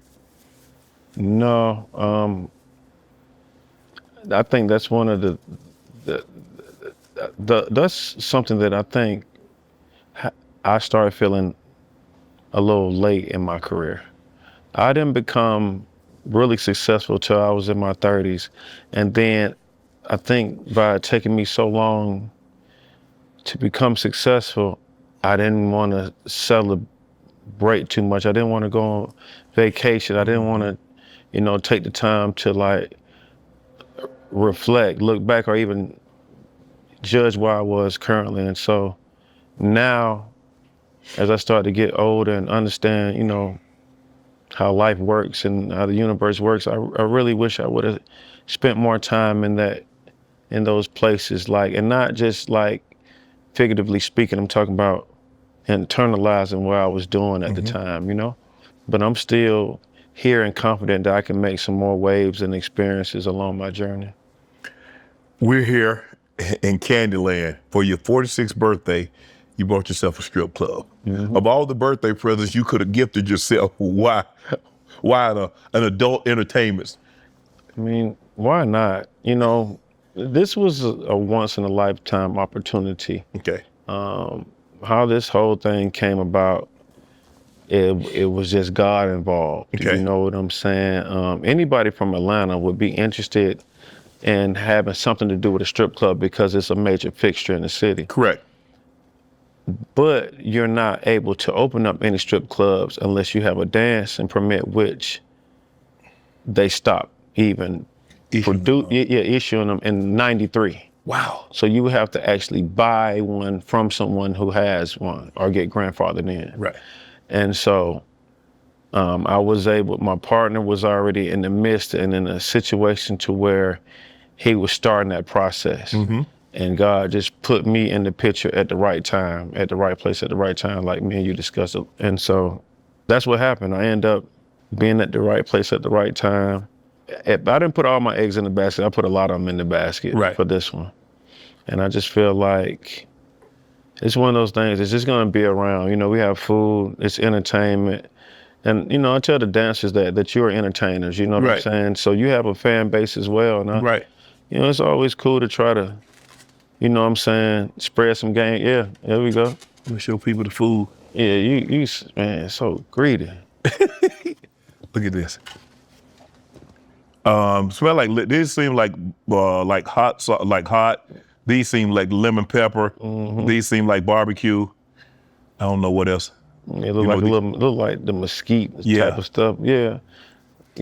But oh, we got fries over here. We love them fries. Show them fries. Show y'all the fries. Y'all see this? And since Shay is doing such a great job of promoting my product, let's not forget, My brother got his own yak. He just won an award. He told me about got a gold medal or something. So, you know, I don't even, let me tell you something. Don't even worry about what I don't do. I'm finna go here with it. Okay. I'm gonna go here with it. I'm gonna go here with it. Let me try it. What you do, hold up, you don't drink, you swirl it around. We swirl around. Then what we call is nosing it. Nosing it. Yes. Now, I've done that with red wine before. Well, does this let it breathe more or something? Yeah. This stuff in barrels? Yes. Okay. In order for it to be a cognac, it has to originate in the region for at least 2 years. So it has to grow up in the cognac region. It is a grape. This is a Uni Blanc mixture with a petite champagne. Each region in cognac has a particular type of grape. And according to how you want your cognac to taste, you pick that kind of grape. And so this is a Uni Blanc grape. A very probably, I think maybe 70% of the grapes that's in that region is Uni Blanc grape with a petite champagne.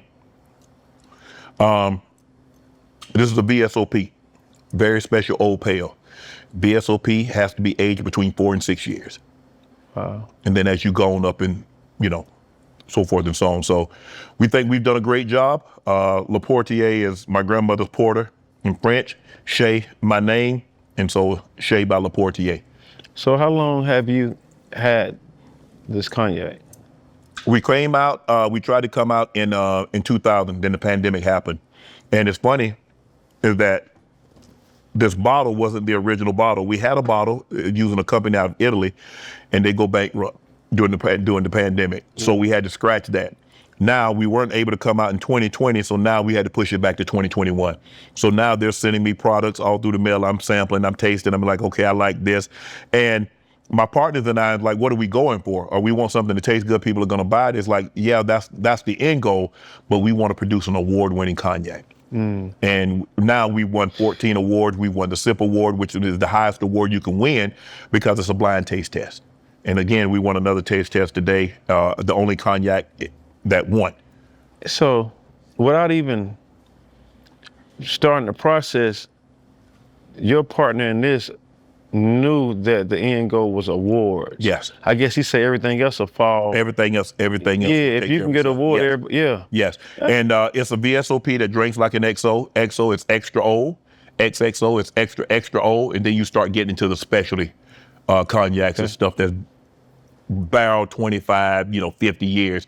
As a matter of fact, we went over there this past June of 24, and a guy had cognac that was in a barrel that was pre-Civil War. How? He let us taste it. Yeah. How? They keep, because everything it has to go through the process. It has to be, because our cognac is very unique. We don't add color, we don't add sugar. It's the bright. This how it looks. This how it comes out of the barrel. This is how it comes out of the barrel. We're a small batch. We can control it. You see, your mom cooking for 10 people is gonna taste different than she's cooking for 1,000 people. Mm-hmm. So when you try to cook something, so now we can control the taste, that's why you get the consistency. Yeah. And that's when you become great at something, when you're consistent at it. Yeah. So here we go. Congratulations on everything. You've been very consistent. Thank you, brother. Appreciate you. Thank you.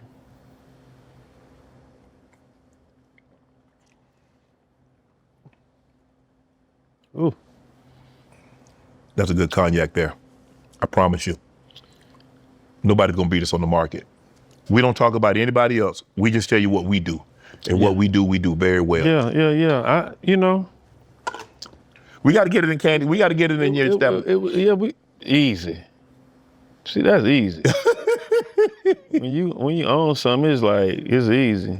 I can really make that happen right now if you had a case of them. Oh, we can get to that.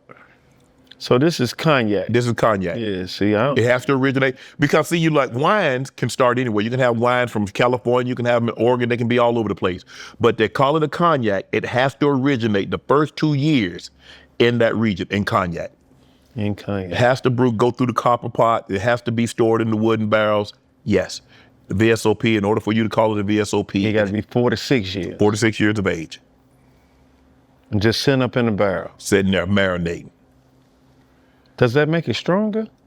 Well, it's the process in which it goes through, because you have the grapes, you have a certain amount, and it's a blend. Because we got another one coming out that's a premium, that's a step above this, and as you start to blend, it gets more and more expensive because you're blending older and older cognacs to try to get the blend that you particularly want.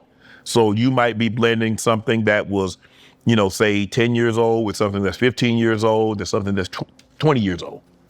And you're trying to do X amount, but because we're a small batch, we do really, really well. We've done really well. People have been very receptive. When they taste it, they know there's a lot of love, there's a lot of care, there's a lot of support that's going into it. You can hear that when you describe it. Honestly, I'm not obviously a big cognac drinker, but it was smooth. It was smooth. Yeah. And, the trend is whatever it is right now, is more shot based. So I wasn't sure if I was supposed to sip it or take a shot of it, just a little sip of it. Yeah. Now, if I was to add a drop of water, it'll open up the body. You're supposed to actually drop a drop of water, not an ice cube, because the ice cube, you can't control the melt, because if the ice cube melt, it's more than what you intended to get in there. So with a drop, you get to control how much water actually goes in, and it opens up the body. What about a juice? Would you? Here's the thing. Would you drink juice with your cognac? No, now, and over there, they drink ginger ale. They mix it with ginger ale. That was the big thing over there that I didn't know. Cognac and ginger ale? Yes. But it makes a great sidecar. We have drinks like determination, discipline, dedication, or things that are factors that are really important to me and how I kind of got to where I got.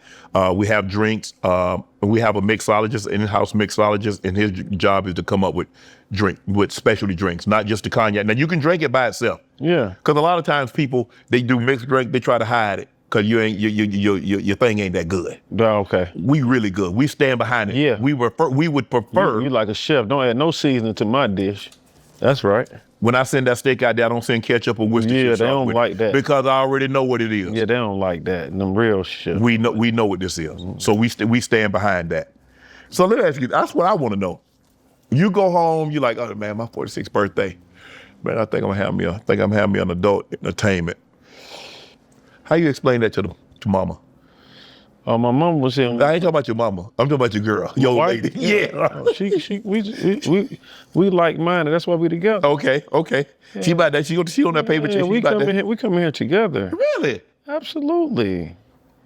We come here together. It's just sometimes I party too hard and it'd be hard for her to recover for a couple of days. But we come out, we hang together. This ain't no secret. Like, I wouldn't even try to play like that. Right. Yeah, so we come out, we hang out together, have a few drinks, whatever, whatever we do is we share the same similarities. And I think that's what work in most relationships. Is that what drew you to her? So how did you know she was the one, Che?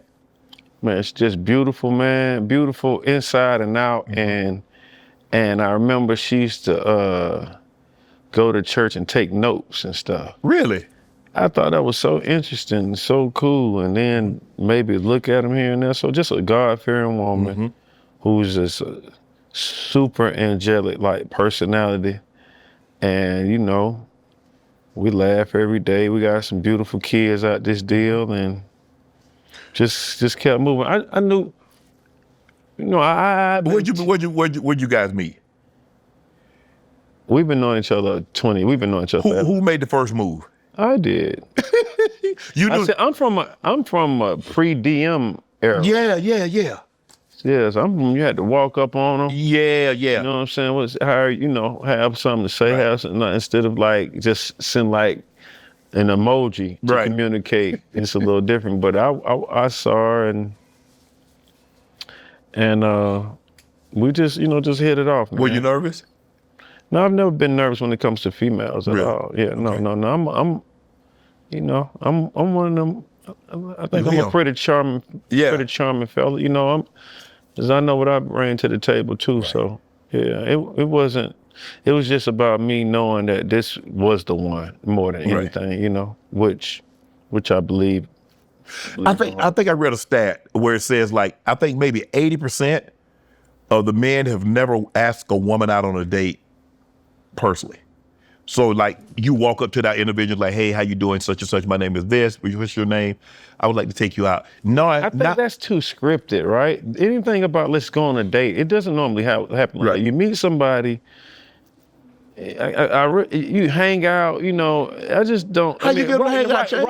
Right now, a date with me and my girl, we might be at the studio. It's just anything. Oh, okay. You know what I'm saying? Yeah, Like okay. a date. You don't like the scripted, okay, we going out to eat. We going out to Go do on a this. date. Yeah, like that don't even sound right. That sounds like a real script to me. Right. You know, I think the normal way is you end up at Candyland, you know what I'm saying, having a drink or two, whatever, and you know, you might don't want to say it was a date, but that's exactly what that was, you know. So yeah, that's what I like to.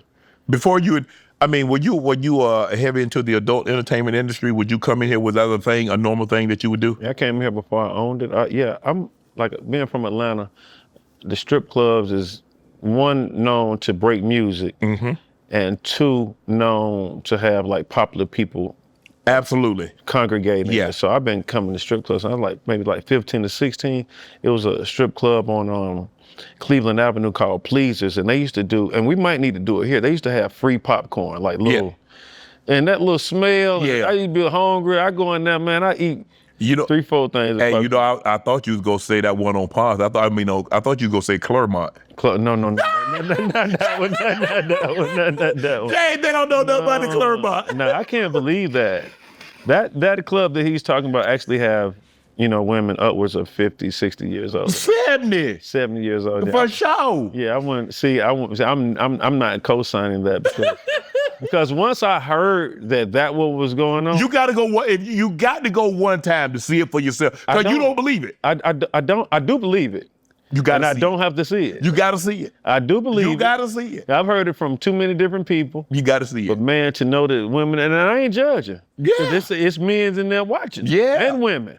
But it's 70-year-old women in there. 4 teeth, no teeth. Hey man, say they tits hang way. Like you see it like on National Geographic, the women on Africa. Yeah. Yeah, Atlanta, that's the culture. Yeah, man. I think Magic opened his spot in the 80s. So. Oh yeah, but yeah. Yeah. But you. So you're like, okay, I'm gonna get this. She's like, okay, babe, I can see that. Yeah, okay. Yeah, this whole spot is been refurbished. You know what I'm saying? So the seating, the everything. So that whole process, they came in. Now my mom, because my mom, if she could, she would come in here. But I was like, Mom, just don't do me like that. You know what I'm saying? Right. Like, she goes to all my spots, Esco and all that, but Right. she'll be with my aunts hanging out. So my mom would come up here and eat, but she won't hang out. Right. You know what I'm saying? But you know, my wife and everybody else will. And it was just a whole process from beginning to end, and they were definitely a part of it. No one was in the blind with this. What do you think the top 3 cities for adult entertainment is? Atlanta, Houston, and Miami. Can't go wrong. No, Atlanta, Houston, and Miami, for sure. Yeah. Houston done made a come up. Yeah, that's it right there. Them the cities. With the video with you, I think it was a video with you and you shot it with Kiki in the strip club. Kiki Palmer. Oh, Kiki ain't been in here. Kiki hadn't been in here. I don't know what man Kiki is. Kiki hadn't been in. It wasn't in here, but where? Do you remember where it was? Nah, but Kiki, I think she a Virgo like me, so we cool. But I hadn't seen her in a minute. Like I know this last movie was hard with SZA. SZA, yeah. Yeah, but I've had too many. It's an entertainer here every weekend though. Yeah. It's an entertainer here, a football player. Like I ain't, but like it's an entertainer here. Yeah, if you're part of the culture, you've been in here. Yeah, I want to know. Because I know Madge, been knowing Madge 30 years. Do you, like when the dancers want to come in, they come in audition, do you audition them? I've been here for auditions before, for sure. So what's the idea? What are you looking for? Is there a particular height, there a particular shape, there a particular personality, there's a particular, It's hard to tell personalities doing auditions because Right. you're not really talking to them. Mm-hmm. You get them on stage and it's 2 songs, one with clothes on, one with clothes off. Right. And you see if they can dance first because this is, an entertainment facility. If they can't dance, then that kind of ends it right there. If they can dance, then you start looking at other things. And then, it's not really about, because people like natural bodies, people like BBLs, people like white, people like black, people like different things. So it's up to me natural to try boobs, to have, fake boobs, yeah. So it's up to me to try to have a little bit of everything. So when I'm in here trying to get girls, I'm trying to fill voids for something that we may not have at the time. Okay. Or if we got too many looking this way, I'm trying to bring in something like that. So I'm just trying to have options for people who come in here. Right. What is it about the strip clubs and the music? Because you get some of the best music in the daughter. It's the energy. It's about dancing. So originally, girls would come on stage to do their set, and they would tell the DJ what they wanted to dance to. Right. And so the reason they're telling the DJ to play this is because it's making people spend money, right? And so it had a direct connection with everything that's going on. So that's why records really, when they do good in Atlanta strip club, they do good all over, because it's like a weird science to it, to where people tip or do something to the song, you know, and it doesn't even have to have that kind of connotation in the music, but if it's, the tempo is right and it has that vibe to it, and people can throw money or dance to it, once it incubates in the strip club, it can just live anywhere. Right. Were you around? You were around, but did you ever bump into Big Meech when they were in Atlanta? Yeah, yeah, for sure. That was a time. It was a time that can never be duplicated, man. Because I've never seen that many, you know, brothers get along and have and shine. Everybody had. Yeah, and shine. I can actually say I saw that with my eyes, and you know, the prices on the streets was different and everything, you know, and I was selling weed at the time, so it was like I wasn't even in the same game that they was dealing in, so I just wanted to get, I remember just really wanting to like have access to means to just like sell my weed to them. I would have to sell it to a few other members around before I could even just get to them. But yeah, I mean, it was a time in Atlanta that I don't think could be, you know, duplicated, man. Too much money flying around, too many zero cares given, you know, so. I tell you what, something else that won't ever be duplicated, Freaknik. Nah, Freaknik won't be duplicated either. I remember those days too. I saw. From 92 to 96. I saw girls, before the word twerking was out. They were twerking way back when. That was, I mean, that ain't what they called it, but they was doing that back in here. Wearing no clothes, guys doing the most. Too much. Dudes doing too much. Dudes doing too much. Cause they in the traffic. You think it was like Freaknik when they came here for that Thursday night, Friday night, Saturday night? Yeah, what you see in the Atlanta traffic, it was like that way back when. Yeah. I mean, it was worse because you remember at a certain point in time, they even blocked the intersect. They blocked the exit. So once you got on 85, 75, you had to go damn near to Clayton County to turn around. Yeah, wow, you remember, that's crazy. Yeah. What? I was on feet. You look up, you've been on walk 8 miles.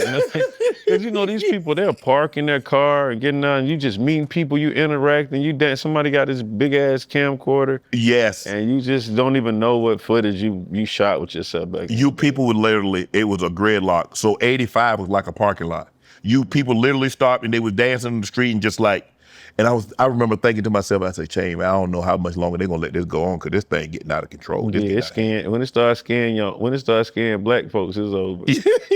Remember they shut down the mall. They started shutting down the malls at 3 o'clock in the afternoon. But when it started making black folks scared, they ain't lasting. Chainz, you've done a little acting. Is that something you would like to take on a more responsibility, do a little bit more of? I wouldn't mind doing acting, but I'm actually interested in being behind the camera. Okay. Yeah, I shot my first short film called Red Clay. I shot it last summer, roughly, based upon my life, and it will be in a few festivals. Yeah, you mentioned it's a short film. It's only 20 minutes. Mm-hmm. But it's really well put together, and so I'm excited about getting that off my chest and everything that comes with that, and I'm also excited about producing what's after that, which will be aligned and tied to that. So right. that's where I am with it. I'm really in it, and up to now I kind of have kept it a little, to myself, kind of a secret a little bit. But right now I think it's time for people to really know I really got something special coming out, and I'm just as attracted to this feeling of doing something good as I was back in the days with my mixtape and my music. I just feel like I got something special to bring to the table. I meant to ask you this earlier. You got 50 to narrate your album with Lil Wayne. How were you able to pull that off? You had a relationship with 50? Yeah. Yeah, I just called him. He I either called him or I saw him. Because I was in BMF. Before I was in BMF, I was invited to a dinner where I met a lot of the producers and writers and stuff. And then obviously he put me in BMF. the BMF thing. Yeah, and so, what's the worst thing somebody could tell you is no. I figured out a long time ago, if you don't ask, you won't know. So I was like, bro, gonna get fed. Yeah, I got this, I want you to narrate, because to me, when I was describing the album, it felt so cinematic, and I felt like I wanted somebody to narrate the project, but I wanted to be somebody that never said their name, but you just know who it is. Right. You know what I'm saying? Just they just you hear that voice and you know who it is. Yeah, so you got Snoop. It's a few of them. You got Snoop, Fifth, Samuel Jackson. Like a Morgan Freeman. You hear Morgan? Yeah, it's like they don't have to say, hey, this is more. They don't have to say their name. And so, I don't know, 50 just got this. So I actually wrote everything he said, man, and he just killed it and sent it back. And yeah. Your last name is Epps. You were telling me that Omar, which is a cousin of yours, helped you write your short film. You related to Mike? Mike, I want to say Mike is an Epps through marriage, if I'm not mistaken. Okay. But most Epps are related. Let's just say that, yeah. I'm trying to figure out, why do so many rappers come from the South Side? Thug, Future, Gunna, Lil Baby, Outkast, Jeezy, Gucci Mane, Waka Flocka. None of them from the South Side. Where are you from? Yeah, like Gucci from Zone 6, Future from like Kirkwood. See, you talk about Zone 6. You talk about that First 48. They carry everything in zone. South Side would be like College Park or Clayton County, and so your South Side artists will be Jermaine Dupri, Lotto, right, Waka Flocka, me. You can somewhat say Outkast because they were from East Point, right? So that's the South Side. But basically, everybody else is from either the west side of Atlanta or east side of Atlanta. I mean, did you know any of these artists when you were coming up? I've known Gucci a very long time. I've known Gucci a very, very long time. That's who I can. Out of all those people. You went to North Clayton. Yeah. Monica and Sierra graduated? Yeah, Monica. I went to school. We went to school during the same time. I'm not sure if Cece went there or not. Maybe she went there for a year or two, or to Riverdale. She went to one of those schools, but I met Monica in high school. Right. I have known her for that long. Titty Boy, how do you get that name? Titty Boy is a homegrown name that I got from basically just being an only child, a spoiled brat, somebody that's very close to their mom. I mean, my mom have a great relationship even to this day. We talk every single day. She hangs out with me. We go to the game together. So people used to be like, ain't nothing but a titty boy. He be hanging, because that's where your safety zone, the comfort zone for me was at early on. That's a boy's first true love. Yeah, and my mom, she liked that too. She's kind of like, I love you, Mom. She borderline bully. So ain't nobody gonna mess with me or her. You know what I mean? Right. So I'm just like used to just being up under her and stuff. How was it being raised by a single mother? It's actually, it's cool. I don't think I would change it. I don't think I would change it because now I had to be the man of the house. Correct. So I replaced now. It's definitely some obstacles, but it forces you to grow up faster, mature faster. Playtime be over real quick when you the only male in the house. Yeah, playtime is over real quick. Like, Is there a part of you that resent that you didn't really get to have a full childhood because, like you said, you're the only man in the house, and so you're expected to grow up a lot sooner than, say, had your dad been in the house or there's another dominant male figure in the picture? no, when I was 7, I remember this very vividly. My older cousin, he threw away the toys I had. Like, threw away my toys. I was playing with like a Hulk Hogan wrestling, just like Shorty, we're not playing with no toys, you know what I'm saying? Threw them away. And I remember being crushed, like being hurt, because I'm the only child. I'd be sitting up here having a whole... You got a whole conversation, you got a whole story going on. I got a whole, I'm in the middle of a WW, this is a whole cage match. Yeah, you got a whole match going on. I don't even know what, and so, but when I look back, I appreciate the moments because I couldn't think like a kid, or even, you know, I can act like a kid, but my mental, or the way that I think matured way faster than my actual physical strength and all of that. I was mentally strong way before I was physically strong. Right. But that was due to me having to do that. Right. And so they always say, what don't, kill you, make you stronger. In this case right here, I appreciate it. I can't sit here and give you a story on me being close to dying or that I know of, you know what I'm saying? But I can tell you how much I just lived, you know what I'm saying? And I've lived being consciously a little bit more mature than, say, somebody else that can just go around, play, act like nothing is going on. Like, I had to way back learn how to do money orders or fill out certain things and know how to ask for menthol, Newport, whatever, menthols, and all this old stuff that I ain't got no business. They don't even sell these stuff to kids. No. You know what I'm saying? But I'm going to the store, I got to get all this stuff. Stockings, you remember when women used to wear stockings? Absolutely, I do. I got to go in the store, buy stockings. I got to cross. You know how many stocking caps we had? We done cut my grandma paid the whole. That's what I'm saying. I put, you know exactly what it is. I done had to walk across Candyland Road. This thing is busy just to go to a store, ask for cigarettes and stockings for her and all this old stuff. So, you know, I can't imagine, like, why I was even doing this type of stuff at 11 or 12 years old, you know? You got arrested, I think, at 15, got arrested again at 17. Did you feel an obligation because, like you said, you're the male figure, you're only a child, and you wanted to do something to help your mom because you saw what your mom was going through. Nobody knows what a person's going through except somebody that's really close to that person. And you saw your mom struggle, you saw your mom going through that. Is that why you kind of got into that life? Or was it something else that drew you to it? So if I lived in Hawaii, if I was born in Hawaii, I think I would know how to surf, right? Because I adapt. If I was raised in Colorado or whatever, I would be good at skiing, right?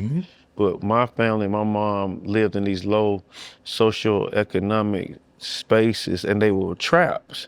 So I live in these traps. It's not like traps are really places people come there to buy drugs and leave.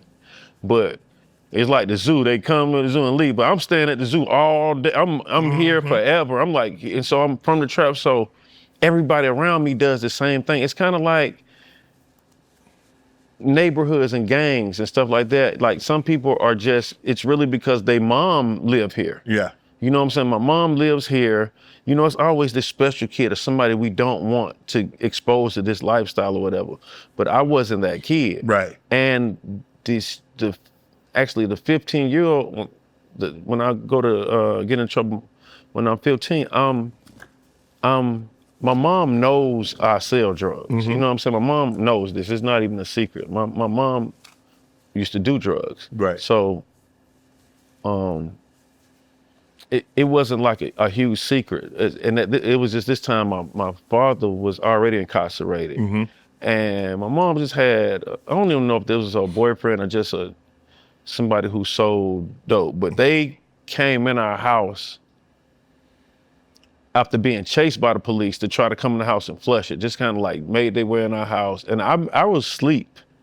I remember being on my little air mattress, sleep. But what I used to do before I go to sleep was eat like Oreos and milk. It was like a routine, a little milk. And that night I had like, I don't know, 10 crack sacks or whatever. Right. And I put the crack sacks in this napkin. I balled the napkin up and I put it in the red little cup that my milk was in. I sat it by my air mattress because honestly, at an early age, I had to be creative with where I put stuff because people would steal from me while I was asleep. Steal money out of my pocket. I would put pants under my pillow and money still would be missing. So I would start having creative ways on just hiding stuff around. The police come in and eventually I'm kind of handcuffed in the hallway and eventually I kind of see somebody kick that cup over. And when they kick that cup over, I see the sacks come out. Now, the sacks, all this happens in my room. So they take my mom to jail with this dude. They let me call somebody like a cousin to come get me.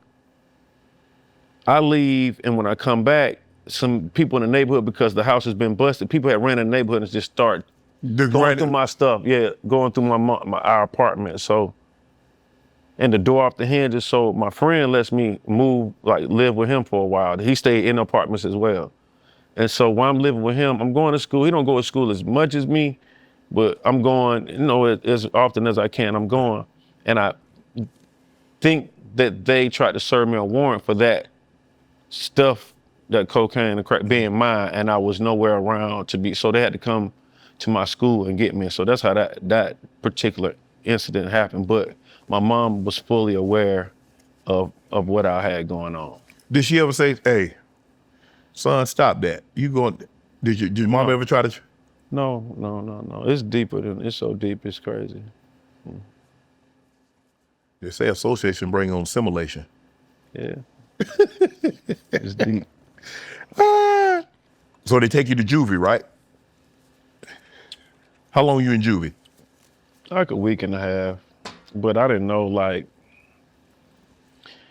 I'm like playing basketball. So I got people coming up there that I guess it's Clayton County, so people know people. So I guess people are in areas where they can see me and I can't see them. People are checking up on me. But for like the first 2 or 3 days, I was super to myself, didn't want to even really shower. But then I got sprayed with whatever they spray you with. So I had to like take the initial shower, but like after that, they spray you down, make sure you got no bugs, no lices, no so after they sprayed infestation. After they sprayed me, they was really like, Shawty, they was telling me, Shawty, you're gonna have to take you're gonna have to get that stuff off you. So after I did that, the next couple times, I just kind of stayed in my room, and then they played basketball. So I said, oh man, everybody got on the same shoes, whatever. So that's what got me through that extra little week or whatever was basketball. And then I don't know how they figured it out. Somebody caught a point and somebody looked out for me. And I remember my name being called. And hold on, is this the first time? Yeah, because one of these times, all right, so either that time I got called and they released me, but maybe the next time I got locked up, which was in high school again for weed, they called my name, and I remember just talking so much shit to my cellies and everybody else or whatever, and I gave them my store. And then when I walked out, they put me in maximum, and that's where like real people do real stuff. Yeah. And I said, God has punished me from breaking. I said, I was supposed to be in here. They said, man, put on this red suit. I had on an orange suit. They told me put on this red suit. And I done just damn near boop. I done damn near did everything leaving out this cell. And for some reason, I don't know what happened paperwork-wise, but they got me in here next to somebody who done swallowed a razor blade and tried to go to the hospital and escape. This person is a serial rapist. The cell is maximum. It has the electric doors when they close open, but it's too many people in there, so you got people sleeping outside of it. And it was just like, that experience was even kind of a little bit more nerve-wracking than when I went to juvie or whatever, just because of the maximum, I could still hear the maximum doors. And then it's just a bunch of that not telling stories or whatever, but that was like when I became a rapper, I got in way more trouble than I got in back then. It felt like I was targeted, but back then it was almost like the situations I went through. I wouldn't even be right here now next to you if I didn't go through them. But when I was currently in that position, I thought my world was gonna end. Right. I thought my world with the juvie thing, I was the most ashamed. I was so ashamed. When I got locked in my 12th grade year, I had scholarships to many different schools to play basketball, and actually missed the SAT. Just my mama told me don't even take all this weed to school. You know what I'm saying? And it's not even a lot of weed at this time. It's like some nicks. It's $100 worth of nicks or something crazy. So it's not even a lot of weed, but I get caught with it. And that puts a blemish. I lose scholarships. I lose people. So it make you feel like your life gonna end, but then I end up going to somewhere else where I meet these different people and the love of my life and some other things, and it just worked out differently. So I tell anybody, which I have told some of my like little play nephews that have grown up, that's got into some trouble right now, I tell them just to live long enough. Man, anything can happen. You live long enough, you know, stay out of prison, stay out the graveyard, man, this stuff can turn around, and you can this just can be a part of your story now, because not the end of your story. Yeah, I can just tell it so freely now, like, boom, and it might sound cool. I'm not trying to make it sound, it's not cool at all. Right. But I actually experienced this. I had to tell my kids this, like, you know, I went to juvie at 15 while you doing all this. Right. Like, I really like, so just to express that, I just feel like sometimes we go through stuff and it really do make us a better person, because now I'm not interested in none of that type of lifestyle.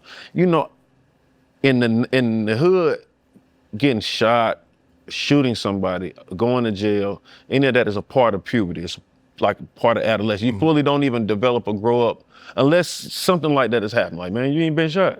You ain't shot nobody. You ain't never even been to jail. It's like one of those things. It's like, I don't know if you really been through this. So that part. Even through all that, you get an opportunity, you get a scholarship. You start off going to ASU, Alabama State. Right. What happened at Alabama State? Alabama State was tricky. So they called me, man, super vulnerable, but I'm happy they did, man. They called me after they heard, this is pre-social media. So the schools that's recruiting me don't know I got locked up in school. So I'm literally damn near like somebody asked me in a letter, because I'm getting these letters every week, you know, after practice when you're good, the coach, I'm sure you use them, but it's 2-3 players that get like these little letters from people that's interested in them, you know what I'm saying? It's me and my own, we getting these letters. And I mean, I wish I had these letters now, but one of the letters was asking me how you think you did on the SAT, you know? And I started being like, damn, this crazy. You know, I'm a little ashamed. I done got caught with weed in school. Right. You know, and the Alabama State, they call.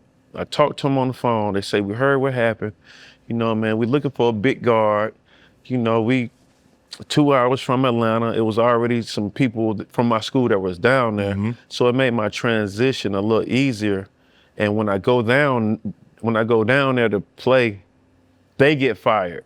The coaches that was showing me so much interest, just telling me everything, what they were gonna promise me, you know, a little weight program to put a little something on me, and they gets fired. Before anything, I never even ran a practice with these guys. Right. And here comes a coach and his own 4 players. And I remember him walking in, to my left. I remember him walking in, and 4 other tall, you know, looked like hoopers. And from that point on, I ain't care about basketball no more. Really? I didn't care about that. You lost interest just that quick? Because he came in, it's just whole energy changed. When he came in, he already had his mindset on, he wouldn't have brought these players if he wasn't gonna use them. And so that just, you know, It just discouraged me for so many reasons because I've been playing basketball since I was 7 years old. Yeah. You know what I'm saying? Here I am playing. Here I am. In my mind, I don't even supposed to be at this school. Right. And now you telling me or whatever, showing me I ain't finna play. Oh man, I just did not mess with it. You know what I mean? So commenced to trapping, commenced to going up and down the road. But you leave there and go to VSU, you go to Virginia State. No, I go to TSU. TSU. I mean, I'm sorry, Tuskegee. Tuskegee. TSU. Everybody, I went to Tuskegee, which is 30 minutes up the road. Right. So here it is, Atlanta dude in Alabama, right? You can imagine like the ego or the mentality that I have. And I was taught a few lessons in Alabama. Like, you know, they ain't nothing to play with. I was taught a few lessons. So I have a party at a club. And I got on this is when Park wearing the silk Versace. Yeah. They like $450. Yeah. I got me one. I got on. So I'm like, I'm sharp, Shannon. Yeah. The club ain't got nothing but Andre liquor. It's called Andre. I think it's about out of $20. Yeah. But I'm from Atlanta, and I've been to 112 a couple times, and these people, they have ballers in the club. So I'm gonna represent the Atlanta culture down here in Alabama. Man, before you know it, it's a huge fight that breaks out in the club. Uh-oh. And when the fight breaks out, a young lady gets her eye damaged severely. I'm talking about Probably lose sight in it. almost, and everybody just started pointing the finger at me. I'm saying my party and this Versace shirt. That's all I'm hearing. Versace shirt, me. Versace shirt, me. So I do like anybody who got sense. I'm getting out of here. I ain't sticking around. Right. So I immediately, bro, I just went to a whole nother school. As soon as I started, it probably took 2 weeks. I go to a whole nother school because I got a couple homeboys at this other school. It's 30 minutes. They've been coming down here kicking it with me. So I got a homeboy that play on their team. And Tuskegee was D2, but they still was good. Alabama State was D1, but they was really like still 30 minutes. So I go down to this school, and it was very, very interesting because my degree was something in computer or programming or something like that. So when I go to Tuskegee, I end up changing my major to psychology because the actual teacher was my grandfather's sister, so my great aunt. So it was just interesting to meet her, and she already knew so much information about me. I figured she was gonna let me cheat, which she never did, and I end up taking that and graduating from that. But I end up leaving Tuskegee and going back to Alabama State. Okay. You meet your wife. I think the question that you probably get asked a lot, and correct me if I'm wrong, is that they like, Chainz, bro, how you stay married? How you stay committed All the when time. you have all this around you at your fingertips and you go home to the mother of your three? How? All the time.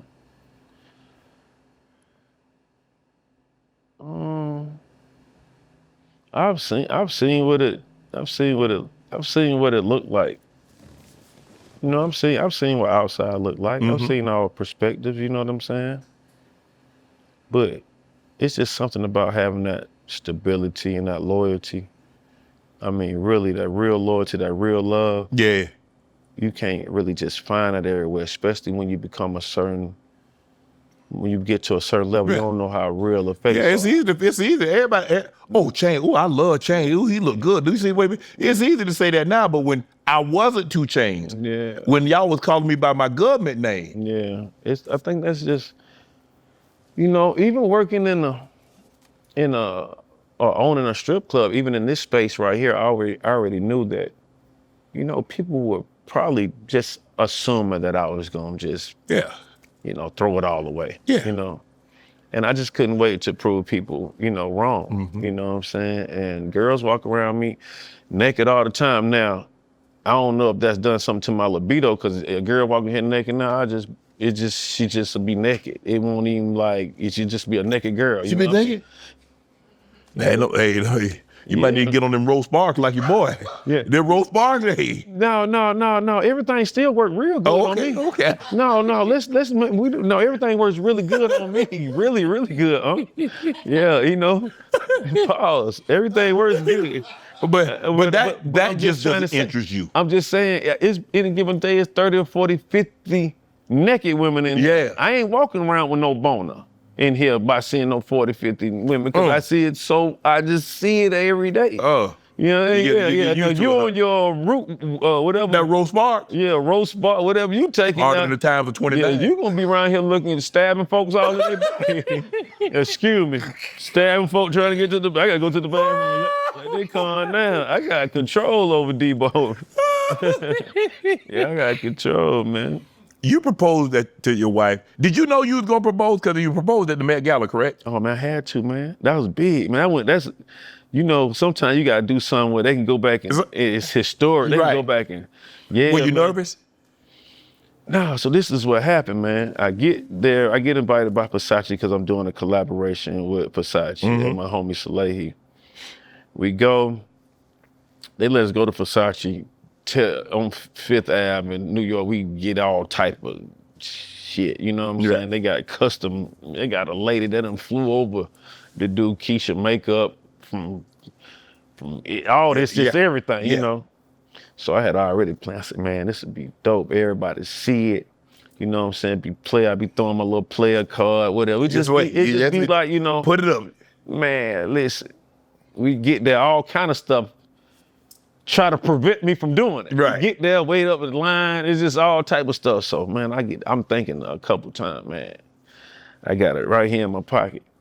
I'm thinking, man, I just keep thinking. I said, man, we're gonna do this, man. I wanna do it on the, so it takes so long to get there at this point. It seems like it's just never gonna happen.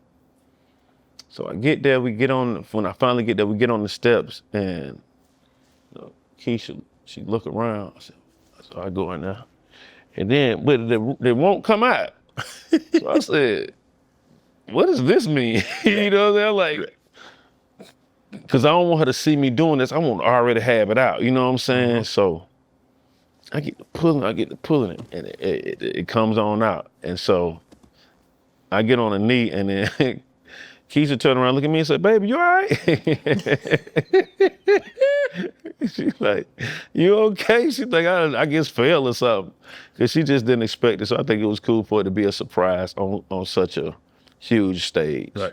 But you had proposed before at the BET Award in 2013, right? No, we just went out then, and people thought it was like that. Like me and Keisha, we look good together and stuff in pictures. And every time we would step out, and then she was somebody that I was calling my wife before we even had, you know, before we. Well, you know you had to be there because you make that presentation. The course say, okay, that what you've been saying? Okay. Yeah.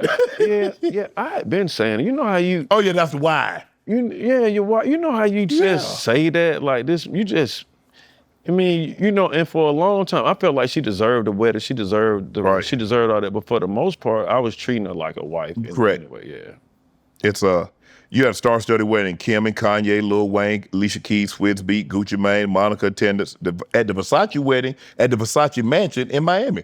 Is that what you had to? Yeah, I'm trying to think. Monica came. Oh, man, my mind.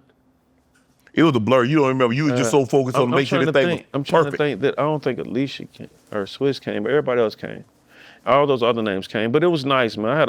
The thing about that wedding wasn't so much the celebrities that came out. It was the people that I was able to show something. Like my uncle, who I was telling you about, who had all the necklaces that's no longer here. He was there.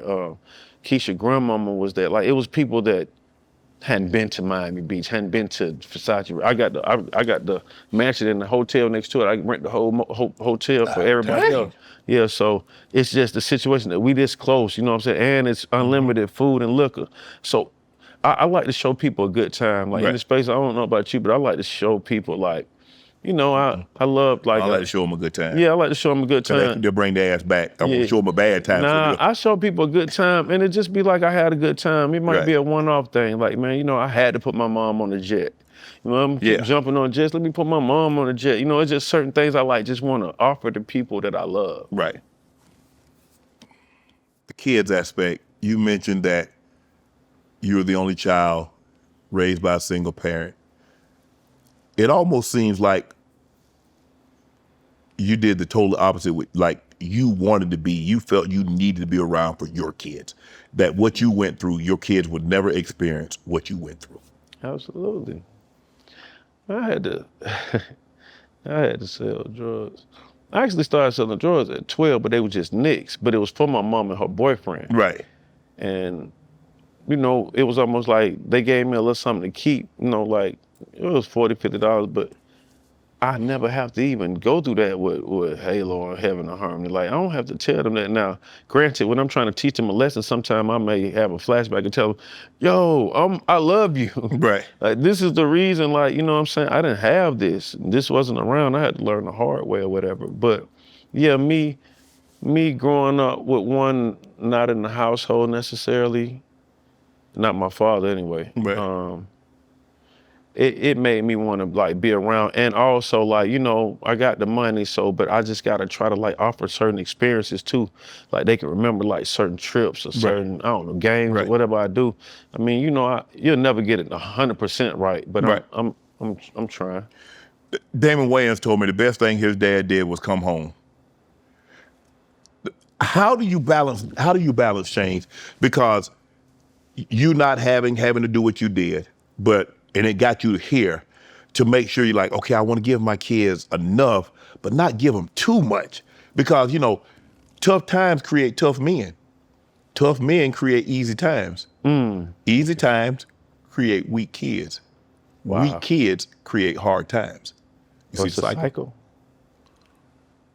How does Chainz, who didn't have a lot, but you know your mother loved you, how do you impart the wisdom that you learn to make sure your kids appreciate what you're doing, but not take it for granted?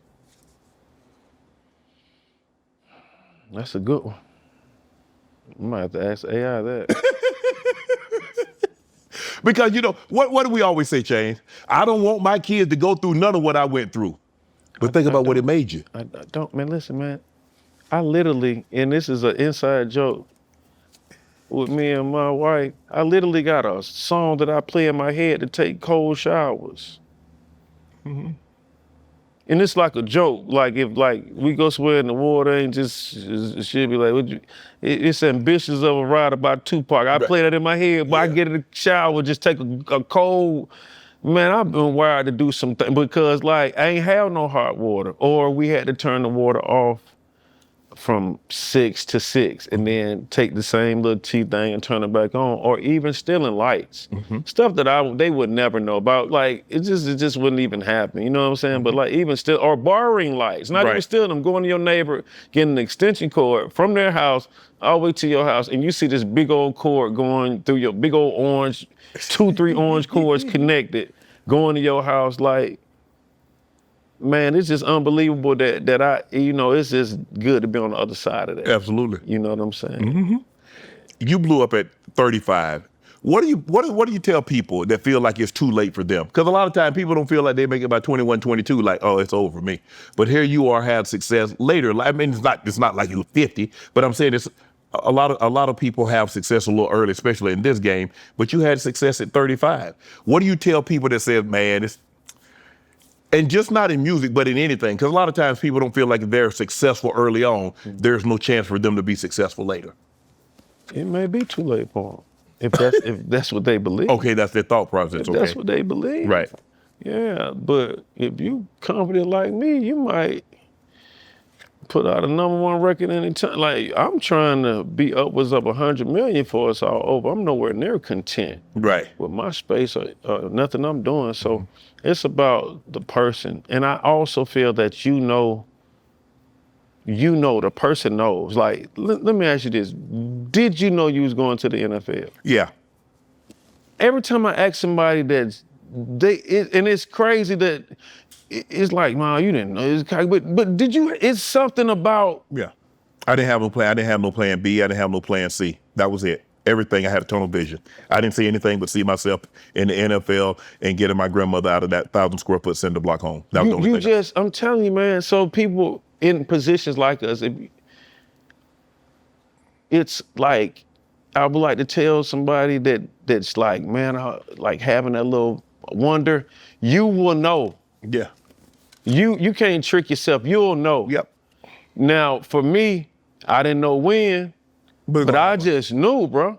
I could just change the climate of a room. I knew my personality. I knew I wasn't no lame. I knew I'm from Atlanta. I knew how to dress. I knew I was popping. I knew I really hustled. I knew I really hooped. I knew I really just was well known. So I was just waiting on the dots to connect. Right. Let me ask you there. Basketball. When you was growing up, obviously, Frame. What are some of the players that you like? That you like, man, I really like his game. I'm kind of model my game after that. My game, I'm a tall guard. Well, not even anymore. Like I'm probably a short. I'm 6'5". Right. So right now, according to the league, I might be a short guard right now. But when I was playing, I was like labeled as a tall guard. So I would like watch more, tall guard stuff, whether it was somebody like a Penny. Penny was my number one player. Yeah. I got recruited by Memphis. Okay. Yeah, so that was one of the places I thought I was gonna play to like live out his, footsteps or that type of stuff like that. Right. But Penny was like my number one player, man. I like everything about Penny. There been some great rappers that hoop. So I'm gonna okay, you got Cole, Drake, Master P, Damon Gillard, who is Gillard the Kid, Chris Brown, Quavo, Lil Durk, Game, Nelly. I think Dave East can play too. Dave East can hoop. French Montana can hoop. That's a lot of people that can hoop, man. I like that. Cause I kind of can tell your child, you know what I'm saying, right. By how you shoot. I can kind of tell your childhood, and I like that. I like that people was outside playing ball, you know what I'm saying? We was growing up or whatever, so yeah, man. I'm trying to figure out how you and Lil Baby lost to Quavo and Jack Harlow. Quavo and Jack, I know how we lost to them. Lil Baby? Nah, it wasn't the day. That wasn't the day, right? You're supposed to dominate that game by yourself. I should have, but maybe next time. Give me your top 5 basketball players of all time. Chainz top 5. They don't have to be the best, but who are your top 5? Jordan, Kobe, LeBron.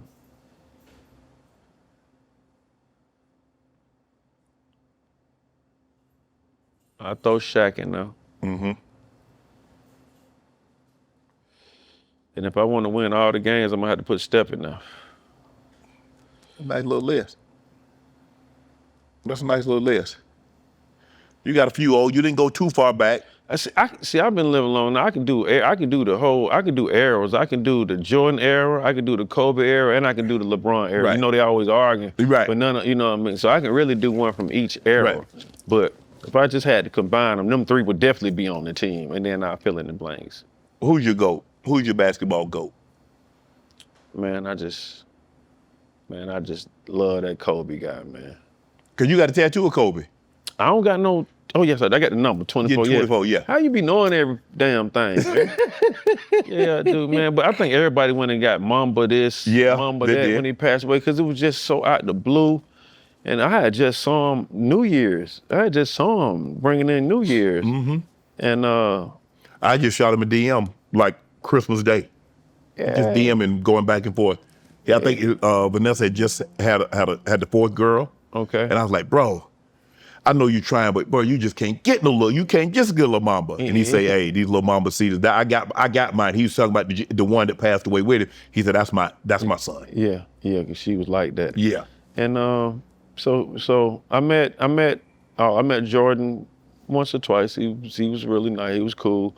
I met Kobe many a times. We had conversations about basketball, and it somewhat seemed like he might have respected my IQ. Mm-hmm. And then LeBron and I are good friends. Yeah. Real great friends, yeah. Because LeBron was there on your record, right? Yeah, man. Me and him have hung out. My kids has been to his house and all of that.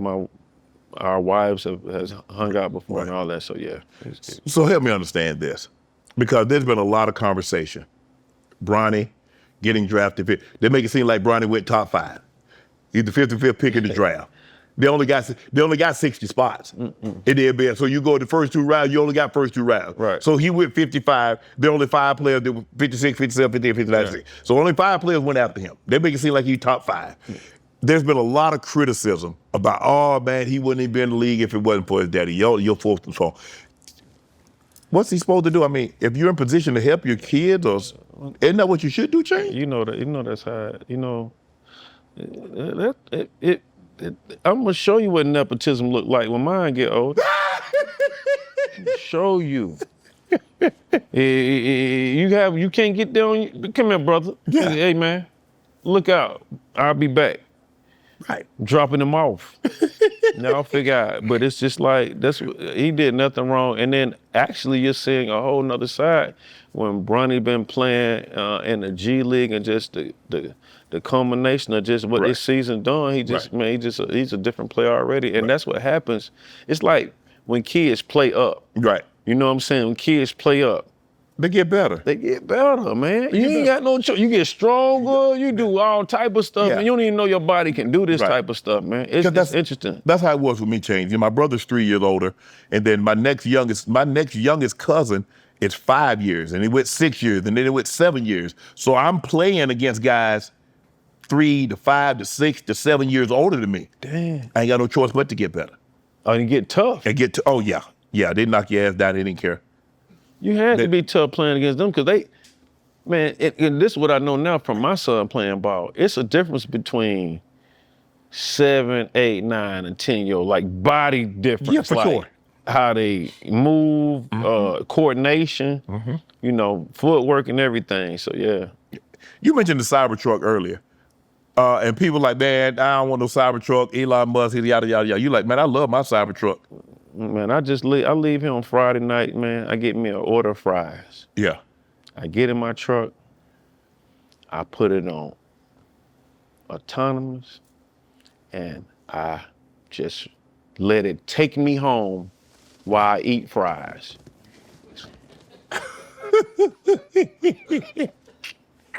And I tell myself, this ain't drinking and driving. Right. I ain't doing that, man. I'm eating some fries. This is eating fries, and that's it. In the car, it's gonna hit its blinker. Yeah. It's gonna stop. It's gonna do all that. It's so smart. It's like me. It's like whoever run Apple do something, and then now they like, you gonna keep that Apple phone? Like, get off my line with that. Get off my line with that. You know what I'm saying? I'm keeping it. You crazy. Yeah, I'm keeping it and driving it. And so, with that being said, I ain't here to sell no product because I ain't getting no money. I had to pay for mine. But at the end of the day, it's one of my convenient. And we talked about convenient. It's convenient for me. You got anything you want to promote? You got anything you want to sell? We talked about red clay. We talked about everything. Yeah. I got some stuff for you. What you got? I got some stuff for you before I go. Let me give you some product for you get out of here. We have had all right. First of all, this is some Hall of Fame. Like I be seeing you now. Yeah. Cause you don't like the cuss. You be like ish. Yeah. This is some Hall of Fame ish right here. Okay. This some Hall of Fame ish. It looking good. They going crazy about these. These the Candyland Letterman jacket. That's for you. Ooh. That's for you, Shannon. Let me take this. Yeah, that's the new Hall of Fame-ish. Wee. Shannon don't be cussing. Yeah. I love it. Look at this. Yeah. Dollars float at Candyland. Yeah, they float. They be floating in Look at there. this. Gravity. Ooh, that's nice. I appreciate that. Thank you, man. Appreciate the that. You're supposed to drop later on. You might have to. And then this right here, oh man. This right here, this real merch, Candyland merch, a couple t-shirts, and I think we got a bottle of Halo cologne in there. Okay. Halo has sold 1,000 bottles of cologne already. It's called Halo by Halo. And you can go to meandhalo.com to purchase it. But the man doing so good with we having a few meetings about taking up another level. Really? And yeah, I'm telling you, man, the man can sell. I'm talking about. He got that from his daddy, huh? Wow, that is true, huh? This the cologne Halo by Halo. Yeah, try to see what it smells like right there. Cause see, we sell it in the club too. We sell it here at Candyland. Damn. Yeah, the house mom and the dancers and all that got some of this stuff around Christmas. Great Kira gift. See, he watching. You think it's something? Yeah, he ain't know. Okay. Yeah, see, that's a real. See, I know he thought I was gonna. Nah, I thought he gonna have like some like smell like a little kid. No, that grown up stuff, right? The grown ups around here squirting that on them, OG. Yeah. Hit upside my head. Yeah. Yeah. I appreciate. Hey, 2 Chainz. All my life, been grinding all my life. Sacrifice, hustle paid the price. Want a slice, got to roll the dice. That's why all my life, I've been grinding all my life. Look, all my life, been grinding all my life.